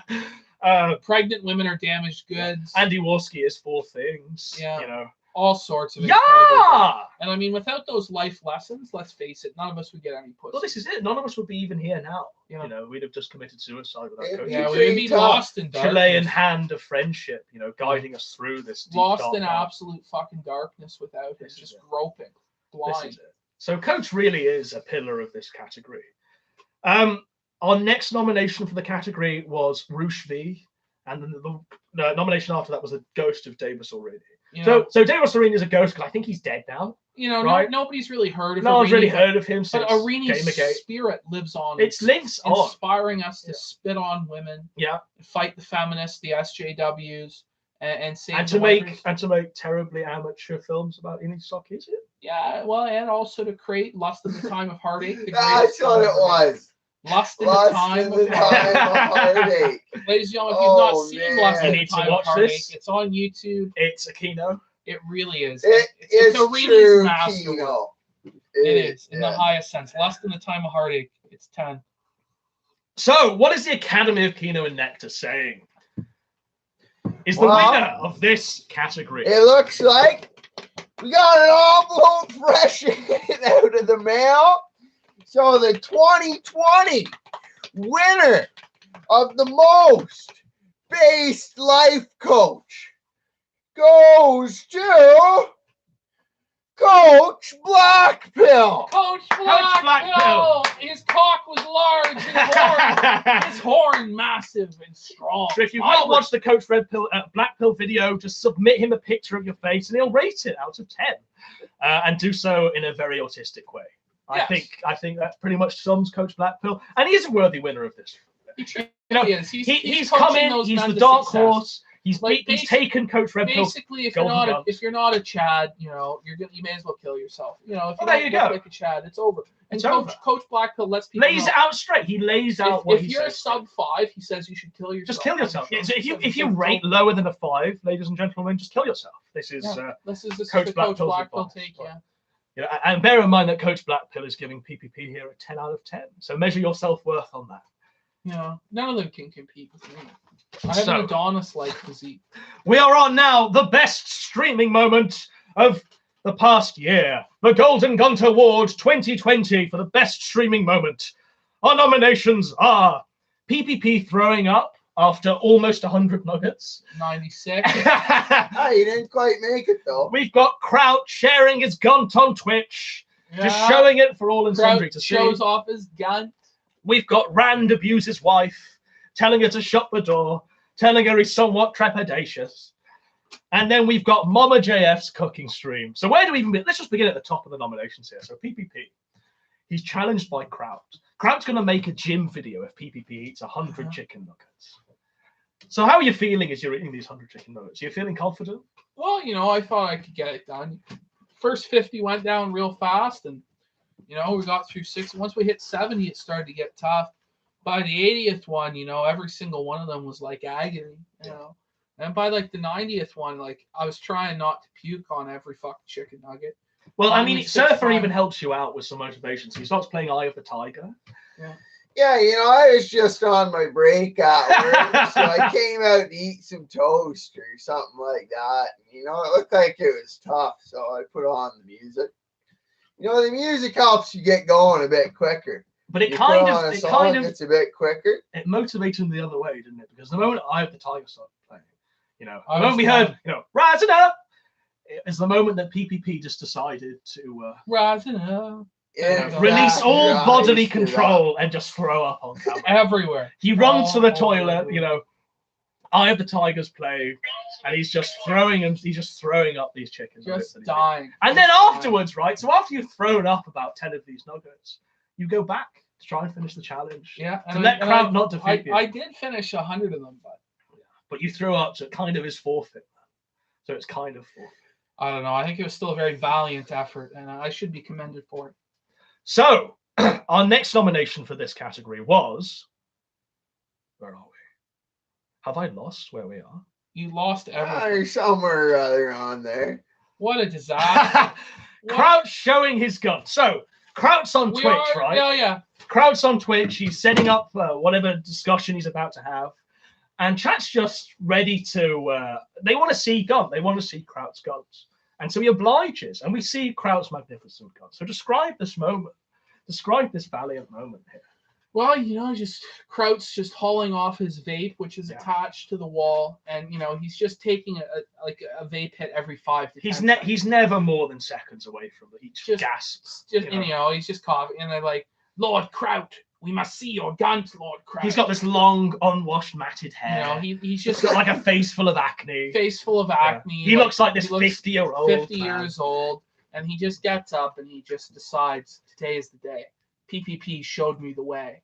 And now I will illuminate the world with my glorious Gunt. And he stands up and he shows us all his guns. And he starts patting it. For the shirt.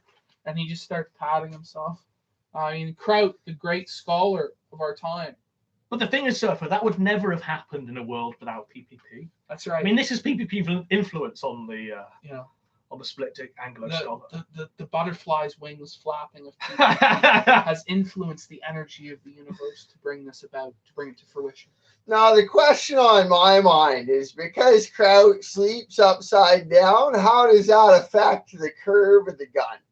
Because for a significant portion of the day, the gravity is in the opposite direction as what a normal gun would be used to. Well, I imagine his chin rests on the Gunt when he's upside down, right? Whoa. It sort of gives him a little neck pillow.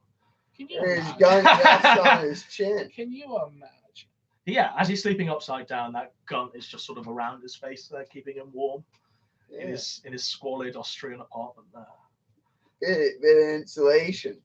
So our next nomination was Rand abuse his wife. We've already got into this, but what an extreme moment. So he's dismissed from the kill stream. In fact, of course. And then he goes onto his own rival stream, right? He starts streaming when Ralph's live. He starts saying like, I can't speak. I'm not allowed to speak. And it's disgraceful. It's shameful. I need to speak to Jim Goad. Yeah. I knew about Jim Goad.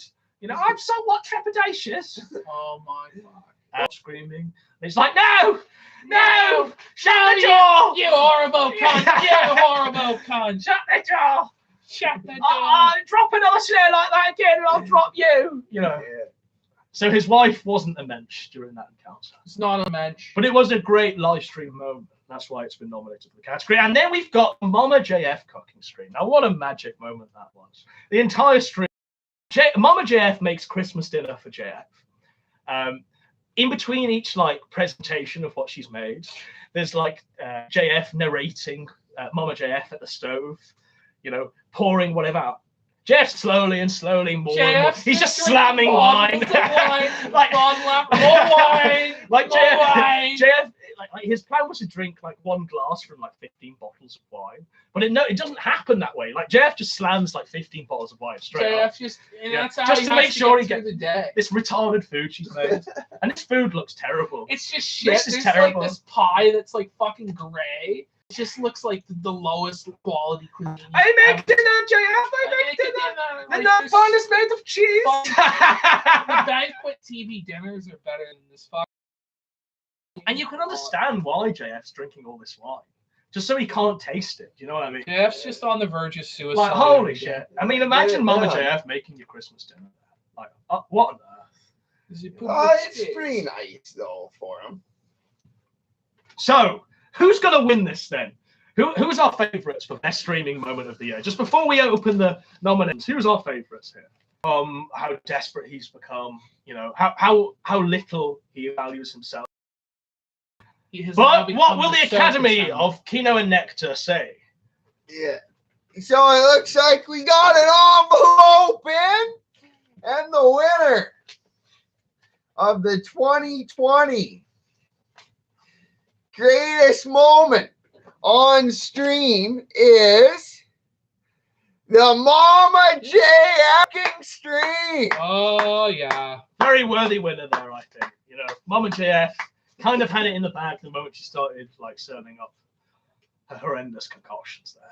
And the moment we started seeing JF slowly descend into alcoholism over the course of the episode. So these are the more obscure channels, the sort of things that you might never hear about, Yeah. you know, but are highly underrated, high level content, Kino of, you know, the highest quality. Yeah, I mean, we wanted to sort of give them a bit of exposure. Yeah. I mean, you can consider this category like the Make-A-Wish Foundation category.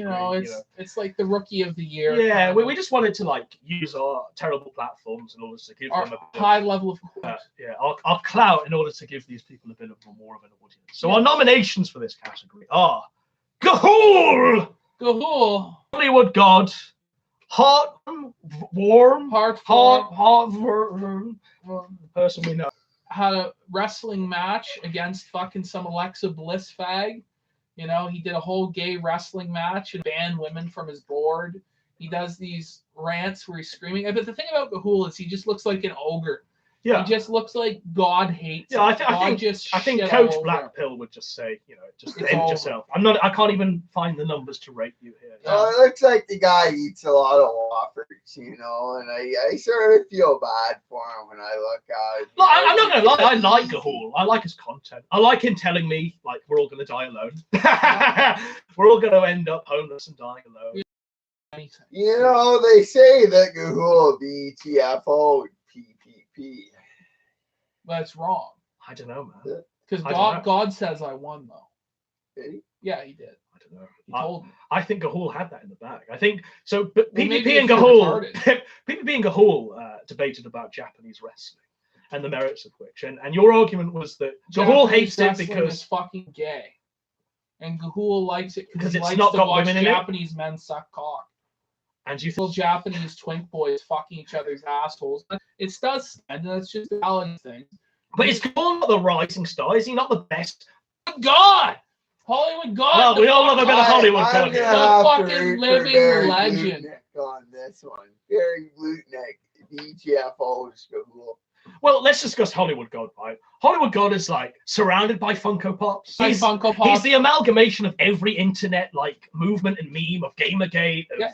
of just everything that we've seen on the internet these past 10 years, and all rolled into one, right? And he's been at it for as long, hasn't he? He's been at He's it for been a long at it time. since like 2008. And he's under No, 1,000 subscribers. He's still on. He's He has still like there. 200 subscribers. But you know, he lets us know about the movie news, and he lets us know about all the fucking evil in the world. And, you know, he's woke on the JQ. He'll let us know about Yeah. the Jays. I mean, if you want like sort of mundane that spewing venom about the Jays, you've pretty much got it in Hollywood God. Yeah, there, if you know? want like a Puerto Rican version of Monday Night, that's Hollywood Yeah, God. Hollywood God. So let's hope we get him to 1,000 subscribers. with this Let's stream. hope. Let's everybody subscribe to Hollywood God. And then we've got Let 'em know Heartworm. Hot them. So we like Heartworm. We enjoy this guy's content.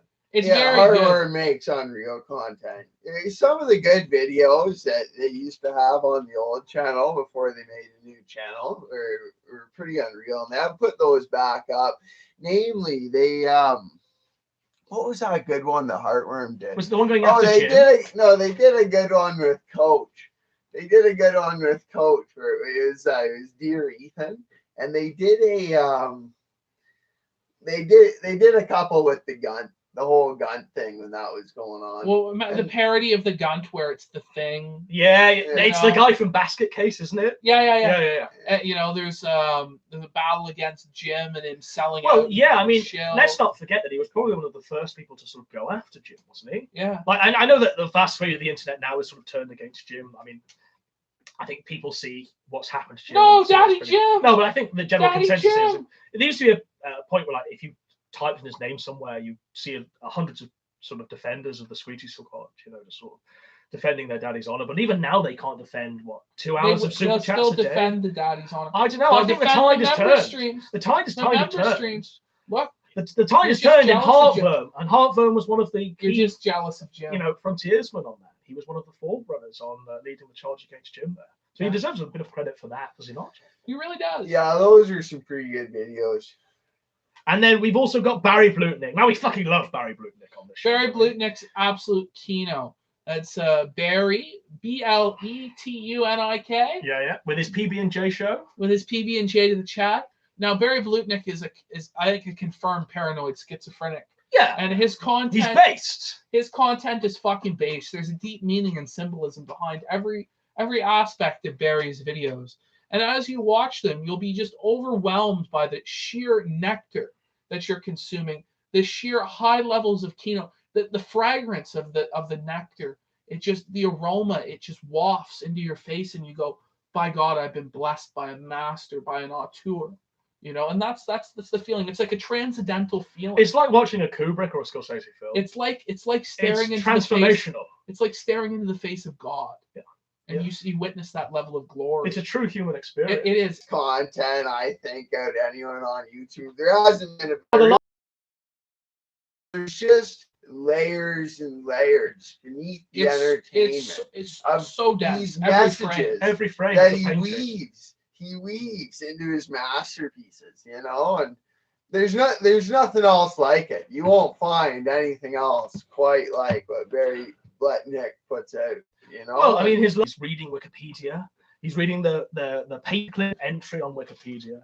It's got some of the best music you've ever seen. It's got some of the best artworks. He's got drawings of charcoal that he's like superimposing over the video there. Yeah. Truly letting us. I mean, if you want to know what it feels like to be paranoid schizophrenic, you just watch a Barry video. Right?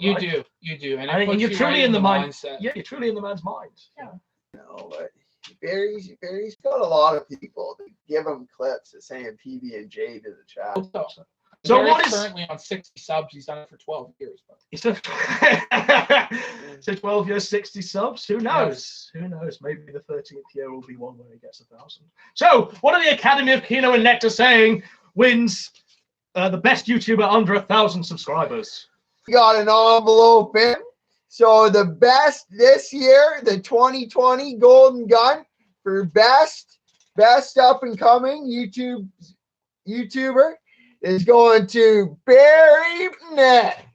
Wow, truly deserved. What a very worthy winner there. After all his years of hard work, finally some recognition. Finally. A true auteur of the media. We worried he was going to become a Lovecraft, not appreciated until after his time. But I think that Golden Gun's going to take prime position in his household. It is. It's going to truly be displayed on the mantelpiece. A master of his craft. So our next nomination is. This is a very special award here. Yes. This is the Golden Gunt Award.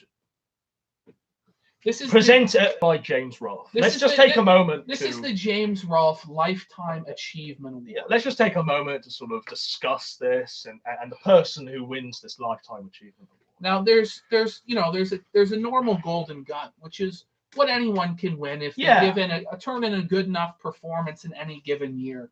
But the James Rolfe Lifetime Achievement Award is given to a man or a woman, God forbid, who has accomplished such high levels of kino and nectar. Has been around with us for a long time. Who's been with us for years and years, producing at a high level, whose contributions to the art form and to the craft are second to none. Are immense. They're the giants that we stand on the shoulders of. Yeah, truly. And it just keeps coming.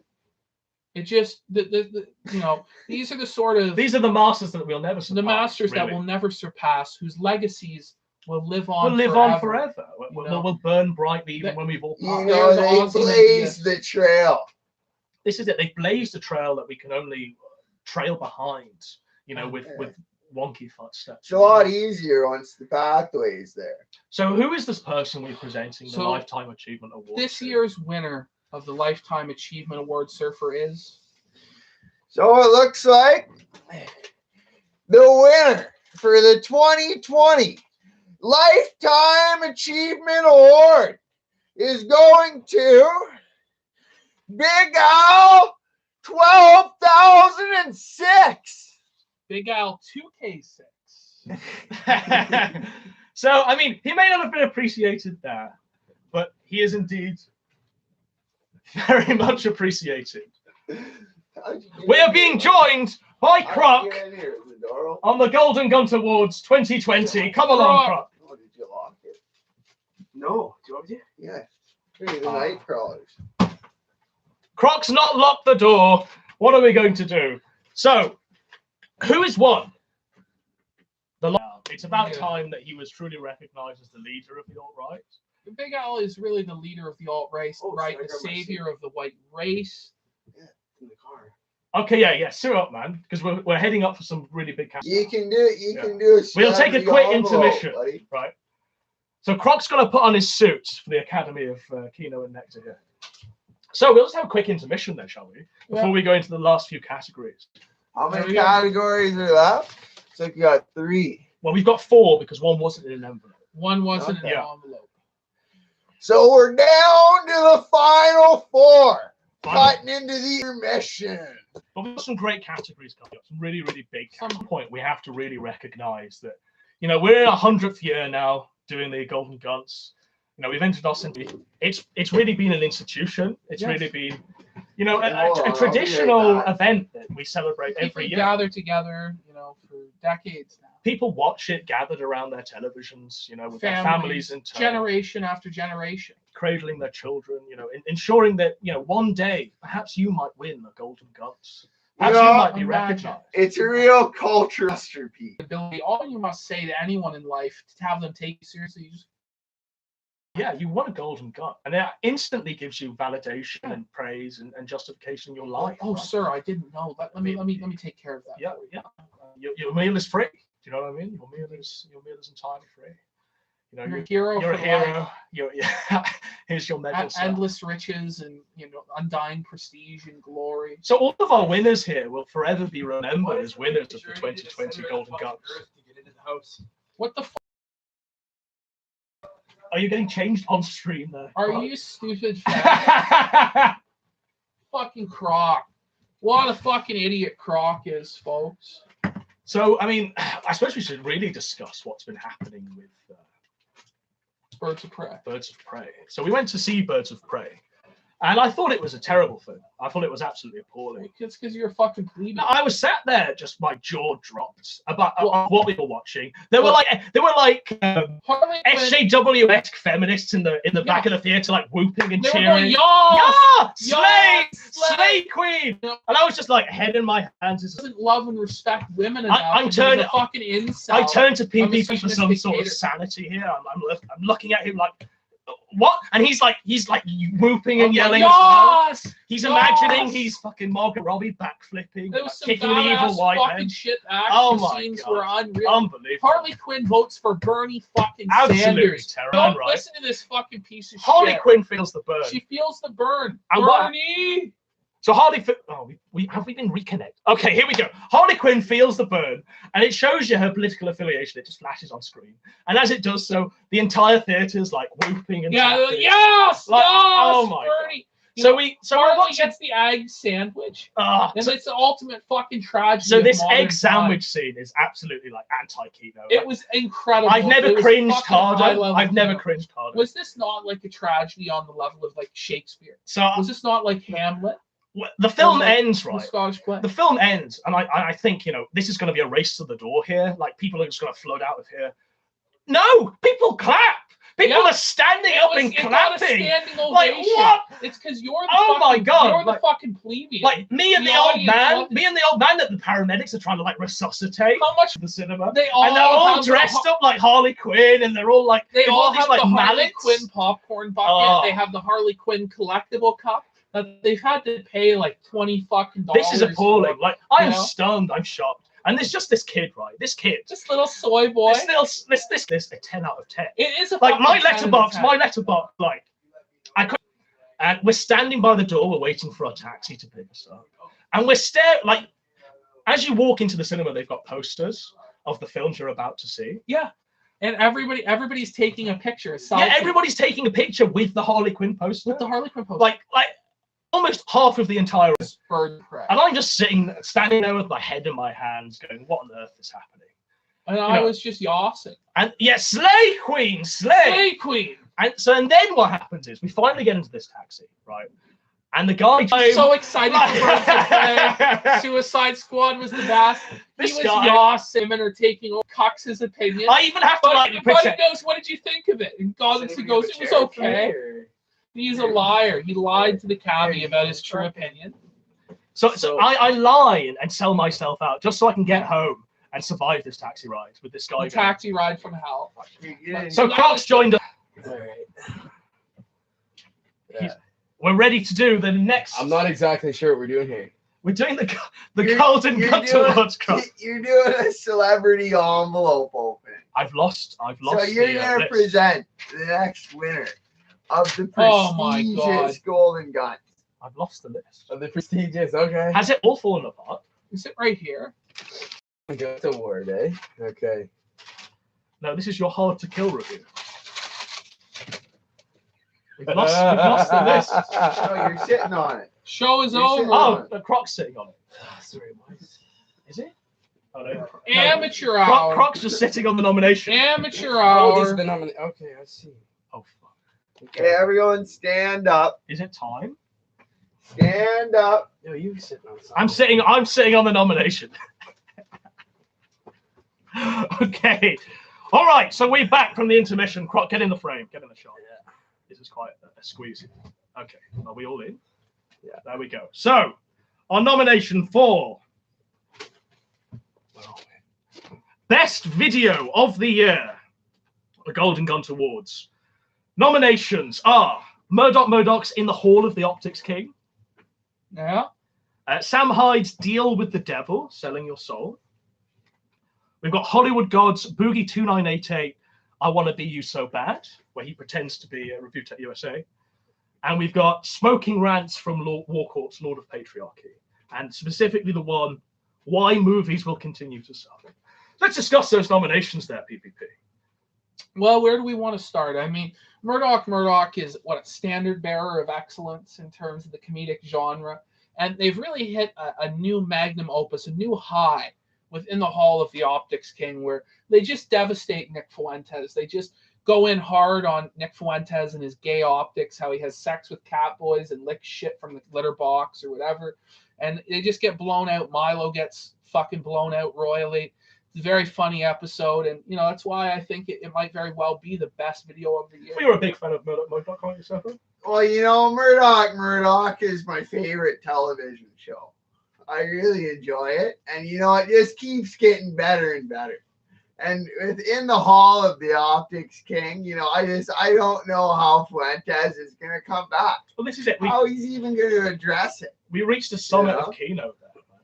Like one that might not even be surpassed by Murdoch itself. We have, and you know, it's even a toss up between. They put out the odd episode with Murdoch's gay poems. You know, they're never as good because they're Murdoch's gay poems as the actual show is. But the last one, I think it was called Mythos, was a pretty unreal episode. But you know what? Like, even greater is in the Hall of the Optics King. So I imagine Croc's sort of bewildered at this point. You're like, what are we talking about? What's a Murdoch? How would you explain Murdoch? They like 2D flash animations. Oh, he knows. He's seen it. Yes. Oh, all right. So your opinion on Murdoch then, Croc? It's very confusing. Confusing how? I have no idea who the characters are. Okay. so perhaps Murdoch's on a full short of the best video category because they're almost indecipherable to someone. Yeah. Croc's knowledge. Someone of Croc's IQ. Yeah. Our next nomination was Sam Hyde's Deal with the Devil. Now, we love the Sam Hyde Deal with the Devil, don't It's we? a tremendous video, isn't it? He's making a deal with the devil, but the deal with the devil involves him being incredibly homosexual. He's like, instead of a pentagram, he's got a Star of David on the ground. Yeah, it's wrong. We love Israel and we love the Jews here. The devil's trying to sell him a used Honda. Yeah, the devil's trying to get him to trade his It's a soul for a Honda Honda. Element. A Honda Honda Element. I have a 2015 Honda Element. And then we are on Hollywood Gods Boogie 2988. I want to be you so bad. He just calls him Review Tech USA. So Hollywood God pretends to be Review Tech USA, giving advice to Boogie 2988, but in doing so, he makes a meta commentary on Review Tech USA himself, calling him a grifter, saying he wants to be you so bad. It's a high level. It's an amazing keynote. If you've not seen it, do watch it. Yeah. And then the fourth nomination was Smoking Rants Warcorpse. So Warcorpse has sat in his mother's backyard. He's got a big cigar in his hand. He's wearing a Yoshi t-shirt. And he's going to tell you why movies still suck now and aren't going to get better soon. It's an absolute keynote video. So Croc, do you want to tell us who won the Golden Gunt Award? Is this the one here? Yeah, for the best video of the year. All right.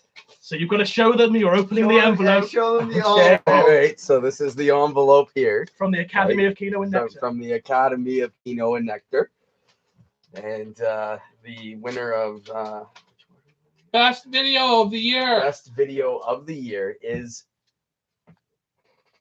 it's Murdoch. Murdoch is In the Hall of the Optics King. So- No, I think that's a very worthy winner, isn't it? Very worthy winner.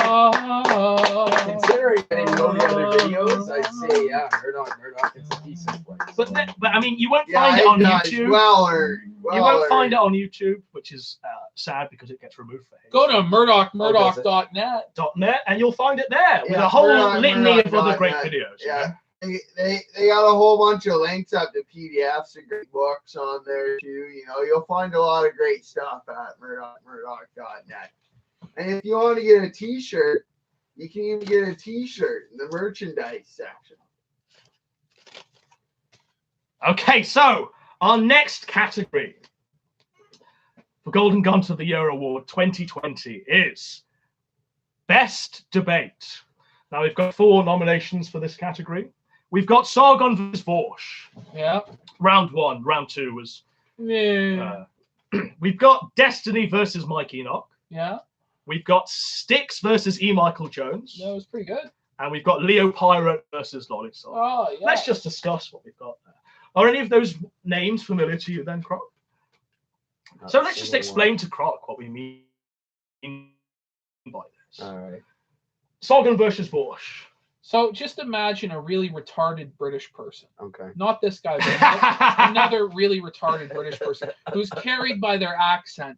Now imagine this retarded Britishman is debating a homosexual socialist or communist, actually.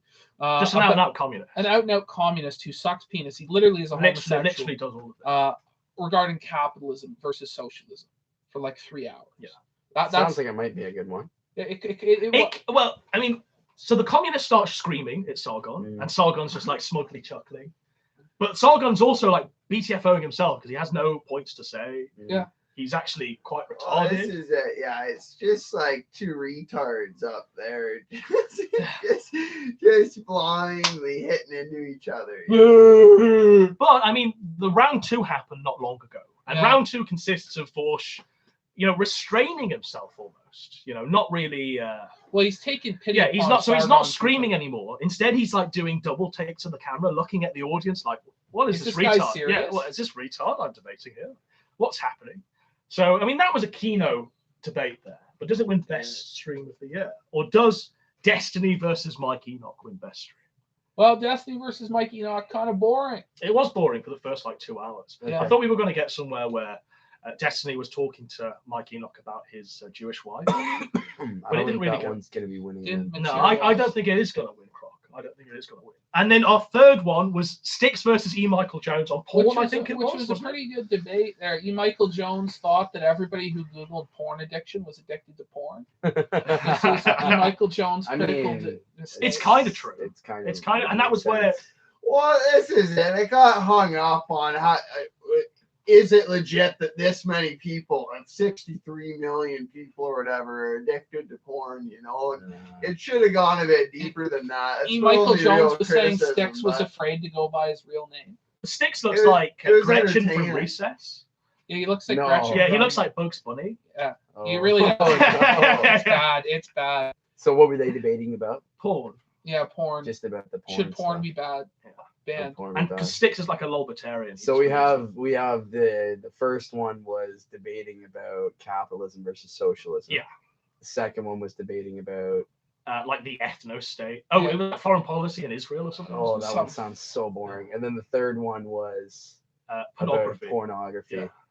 It's got to be between pornography. Well, so our and fourth debate is a Seventh-day Adventist versus Lolly Socks, who cross-dresses as a French maid, who inhales like 20-inch horse-cock dildos on stream. Sucks off. Okay, and what were they debating? Christianity and the values of such. Christianity. Well, and whether or not it was based in red pill to suck a horse cock dildo. Does that red pill? Does that spread the word of God?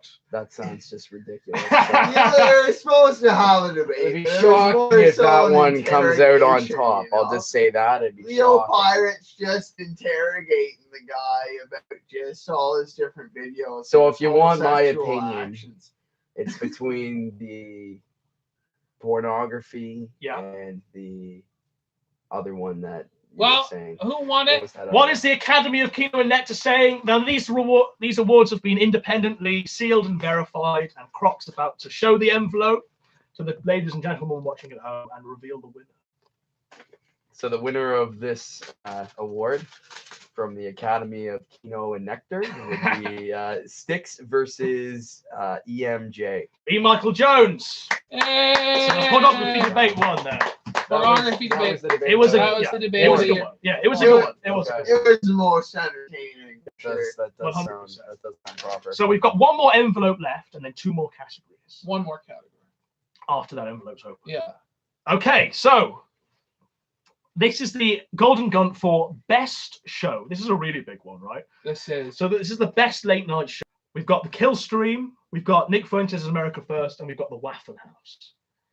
So, I mean, let's just talk about the McSpencer Group. This is where Edward Dutton shines. He shines here.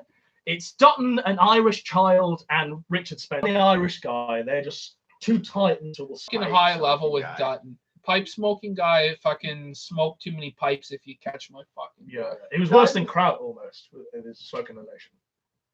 Dutton's pretty unreal. He outshines Spencer a lot of the time. I mean, really, it could have just been first with Nick Fuentes. Kind of been ruined by his homosexuality. He had his Groiper War moment. Thoughts on Fuentes, Croc? Can't say I know who the guy is. So just envision a homosexual Mexican child leading the white race to oblivion. Yeah, just imagine if the leader of the white race was Mexican. And a child. That doesn't make any sense. It doesn't make any sense. Yeah, and he's got an Australian catboy girlfriend who dwarfs him, right? Yeah. This guy... And he's the bottom for this Australian catboy who sucks horse dildos. Yeah. So who is he again?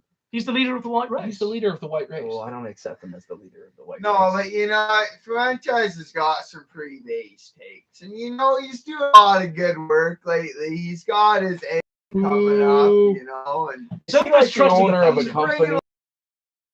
The catboy boyfriend. But you know, like, he is doing some good work. I think Surfer's trusted the plan far too much. Surfer believes you gotta trust the plan. All right. So that one. And then the third nomination was Killstream. Ethan Ralph. Ethan Ralph. This is always a strong one. Thoughts on Ethan Ralph here? He's got a massive Gunt. I know that. It's the only thing. Have you seen the Gunt? Yeah. So can you describe the Gunt for the ladies and gentlemen? If you've seen, like, if you're in the sky and you look at the moon, it's kind of like a moon hanging off of somebody's midsection. And but greasy and wet and hairy and disgusting. So That's pretty much Does it haunt your nightmares, Croc?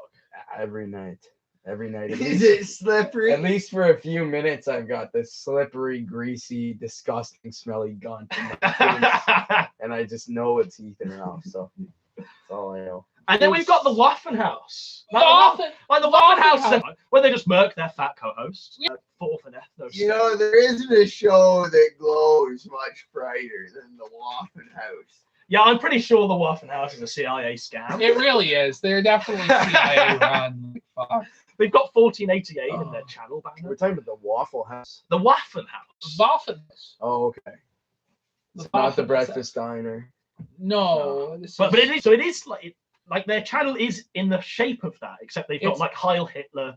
Oh, Instead of okay. 1488 Yeah, on yeah. the Waffen House. Yeah. Okay. The Waffle House. Alright. It truly is a LARP. It's an extreme LARP. And they So- glow in the The dark. sun So is what do the you guys black think of one. that channel there? It's Kino. Oh, it is great. It's the definition of anti-Kino. But it might be a Fed bot to entrap white nationalists. Yeah, Oh, it okay. might just be. Well, show of the year. So, Kino and Nectar have independently sealed and verified the nominations and winners Okay, so the winner of this award for the best show. for the best show from the Academy of Kino and Nectar is the McSpencer Riob. The McSpencer Group, ladies and gentlemen. Spencer Group. All right. All Mainly right. for Dr. Dutton, right? Mainly for All Dr. for Dutton. Dr. Dutton, the most base scholar of our time. All right, lads. We're on our final category now. It's a big one, so we've got a lot to discuss. That's the biggest. And this is why we've saved it to last, because it's truly our most important golden gun that we hand out every year. Yeah. You know, of all the winners that have won it in the past 100 years, this, you know, it really is It's the riding most on a legacy prestigious. of great and worthy There's a winners. great lineage here at play. It truly is. So, What is it? well, Surfer, our Golden Gunt Award, the final one of the night, goes to the biggest tragedy of the year. Biggest tragedy of the year. Who's going to win the 2020 Golden Gun for that? Our nominations are Aim, Aim, Aim, the Warski, you know, trying to get one of his sycophants to murder someone in cold blood in the street. We've got the Pill Stream, Ethan Ralph, you know, going his mind on Xanax and barbiturates and just losing the faith of everyone entirely, begging Yeah. for Jim's return, you know, weeping as he does so. We've got the Catboy date, single-handedly screwing and destroying Nick Fuentes' career in a matter of 10 hours. And then we've got Sargon's UKIP run, the entire 2019 period where he runs as a failed politician. He's kippered, Destroys he's UKIP. milkshaked, he's passion-fruited, and he's broken at the end of it. He becomes the national volcano. Not only is this the biggest category, but it's the most competitive category 100%. we've seen. Tragic, yeah. Just absolute place. And so we're in the fortunate position, unfortunate for the victims, but fortunate for us to have candidates. Yeah, and it's really This strong year. to pick, isn't it? It's really tough. Charges. Warski's YouTube career completely fucking Just destroyed. disintegrates. Are you aware of Tanked. this, Croc? Fucking melted. So- What's hap- So What's Warski starts like IRL streaming, right? And it's really good. He gets really drunk, and he has this army of sycophants around him. And one of these who's sycophants, Andy Warski again?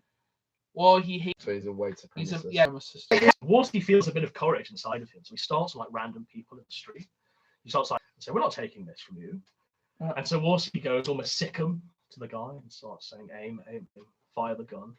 And Alex has got his gun out here, and it's a single-handed disintegration of Warski's career. Yeah. It's absolutely shocking. It I was. mean, they approach these guys, and then these Well, they were guys, saying racist shit, and the guys were going to kick your ass for being racist for super chat money. Well, no, you won't. We have a taser and we have guns. but then like they left. They beat them up, or Well, they left, right? And they follow them, don't they? Yeah, well, Warski follows them as they're leaving. they left, and then they see them in the distance, and then they go and they approach the Yeah. guys, and then the guys come back at them, and then they pull out the gun. Like, Aim, aim, aim. Aim! Stay back! Yeah. He It lives is in. like rampant. He really makes the Oh, yeah, country that's ashamed. a song. Yeah. Consider the Oh, he's Portuguese. yeah, it was an incredible enduring legacy of AIM. And then the next nomination was Pill Stream. Now, the Pill Stream was, as I described, you know, Ralph's completely trolleyed. He can't even speak. He's that liquored up, and he's on as many public shorts as possible. He can't speak. All he can He has to verbalize is the word What's jib. drive his own mother to His the own hospital. son to the hospital. You get yourself an Uber. Yeah. You get you. It's not true. It's not true. It's appalling. 9 in the morning. What a guy! That's terrible. It was a terrible. It was just calling his co-host. So we can't give this guy the award then. Well, it's a huge tragedy. Yeah, it's the biggest tragedy. Oh, It's a contender. okay. It's a contender. So they might then. And then our next nomination was Sargon's UKIP run. Now, this is a very strong one. Wow. It's a conglomeration of many, many events. You know, we've got it beginning with I don't even rape you, the white N words. You know, it depends on the child. All of this horrendous stuff that he said is all thrown back at him by the mainstream media as he's making a political move in the real world. And it fulfills what Jim had said to him. Exactly. This is going to happen to him. And Yeah. he's going to get wiped out. And he was so cocky and smug. You don't even own a suit, Jim. And he becomes the national locale. He becomes the national locale Ironically. and at the same time destroys an established political party. Just completely sinks it. burns ruins it to the fucking ground. Nigel Farage is disavowing every day. Like Jared, whatever his name is. Batten, Batten's doing guarding, Sargon shielding on live television because he's having to Sargon's cover brought for all on the like platonic Katie things he Vick's said. program to be humiliated by everyone. Yeah, Vicky Derbyshire just reads out quotes from the general public where they're saying, you remind me of my rapist and all of this stuff. Like, and then holy Sargon goes, well, I was raped. Yeah, and then Sargon pulls this bullshit card out of nowhere saying that he was raped. Completely shameless. The ultimate end result is Sargon got less than 1%. Sargon he didn't even poll. He didn't even average. It was absolutely shocking. So, I mean, four big tragedies there. Because this one happened so early in the year, it's easy to underrate it. Yeah. Makes it a bit underrated, but when you give it a fair consideration, this one's a really strong contender. So now this was the award. Okay, so what I'd like you guys to do is just give me a brief 7-word summary about each one of these options. Well, there's one more. Okay. No, there's 4. Was that 4? Yeah. That was the end of it, Worski, right? the Pillstream, Sargon.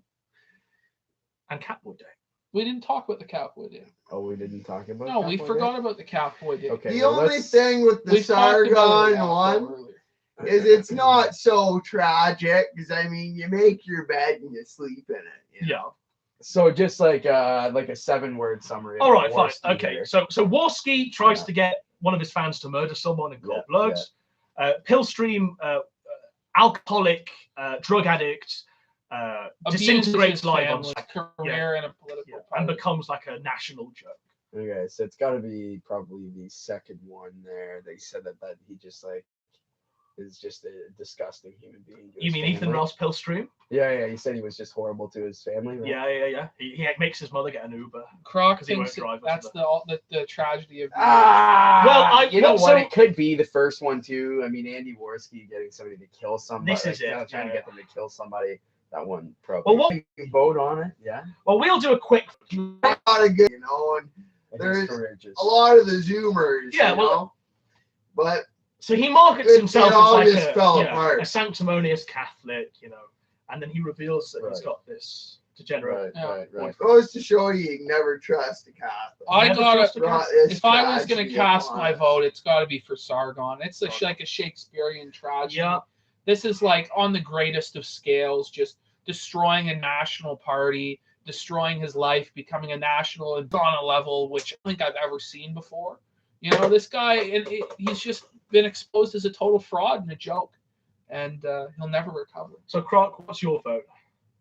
Well, I'm leaning more towards probably the one where Andy Worski tried to get somebody to kill somebody. I think that's. So we're split then. Probably. We're split. The What jury if they were is. insured, buddy? The jury's What gone. if the guy with the Godwinson shirt? Yeah, it's Is not. it such Insurance doesn't tragedy? cover. Nation. It's just some degenerate stuff. It's a number from 1 to 4. It's a number from 1 to 4, right? And flood the chat with a number from 1 to 4. And one is Aim Worski. Number 2 is Pillstream, Ethan Ralph. Number 3 is Nick Fuentes' Catboy. You've got a minute to vote, ladies and gentlemen. You gotta go 3, chat. Kraut votes 3. Lots of people are saying 2. Lots of people are saying Pillstream. We got a 4. We've got a 4 for Sargon. Sargon's not quite as popular as he should We be. got a 1 or Sargon. Person Man's voted. Nick Fuentes' Catboy date. and 4 is Sauron's UK. Now we're run. getting 4s and 3s. 3 to 4. Can you pick a winner Well, there? 3 for the winning vote. So our judge PPP is going to choose a winner from the chat here. Give them a It. Just give Holy them fuck, not it's even so 30 even. seconds. So, but 30 It's hard to call. What's Our it independent even? judge PPP is finding this a difficult decision to make. What's it even between? All numbers, really. All of them. We're getting votes for every single number. I think It's such a tough category. It's hard to choose a So distinct favorite. once it turns to 30, just count them up and only give each person 1 vote. Okay, go. That's it. Closed. Right. So voting has closed, ladies and gentlemen. And our returning officer PPP is about to announce the I'm results having a look. for the biggest tragedy of the year. Who's going to win this Golden Gunt 2020? The final nomination, the final category. Well, when we remove the spammers like fucking Bronx Beats and Any spammers, Cool just tactics. disavow Their their vote is Yeah. discounted. Anyone spamming has their vote discounted. discounted Person Man's completely. votes discounted. Well, how are you going to call this, PPP? It looks as though, by the way it's shaking out, is that number 1. Number 1 wins the Golden Gunt of the year for biggest tragedy. And that is aim, Andy Warski willing someone to be murdered. Stay back! Stay back! Aim, ladies and gentlemen. Aim! That's awful. There it we really go. Is. It really is awful. So thus concludes the 2020 Golden Gunt Awards. I've been joined by Croc, a late arrival here, but Right. nonetheless, Yeah, it's been a That's pleasure. I important. appreciate you guys having me on the show. we've been joined by Surfer here. Yeah, Juice. We've been joined by PPP, as always, you know, a stalwart co-host in the Yeah. Academy of Kino and Nectar's announcements of the Golden Gunt Awards. And long may the Golden Gunt Awards continue. Long may it continue forever and ever So for now, in the multiverse. farewell. It's been a great stream. I don't know what numbers we've reached, but I don't think we've done very well in terms of viewers. We only had I like think 2. it maxed out about 200. About 200, so not too bad. Yeah. Maybe we've got more than Bibble there. But Yeah. as always, it's been a fun ride. We've done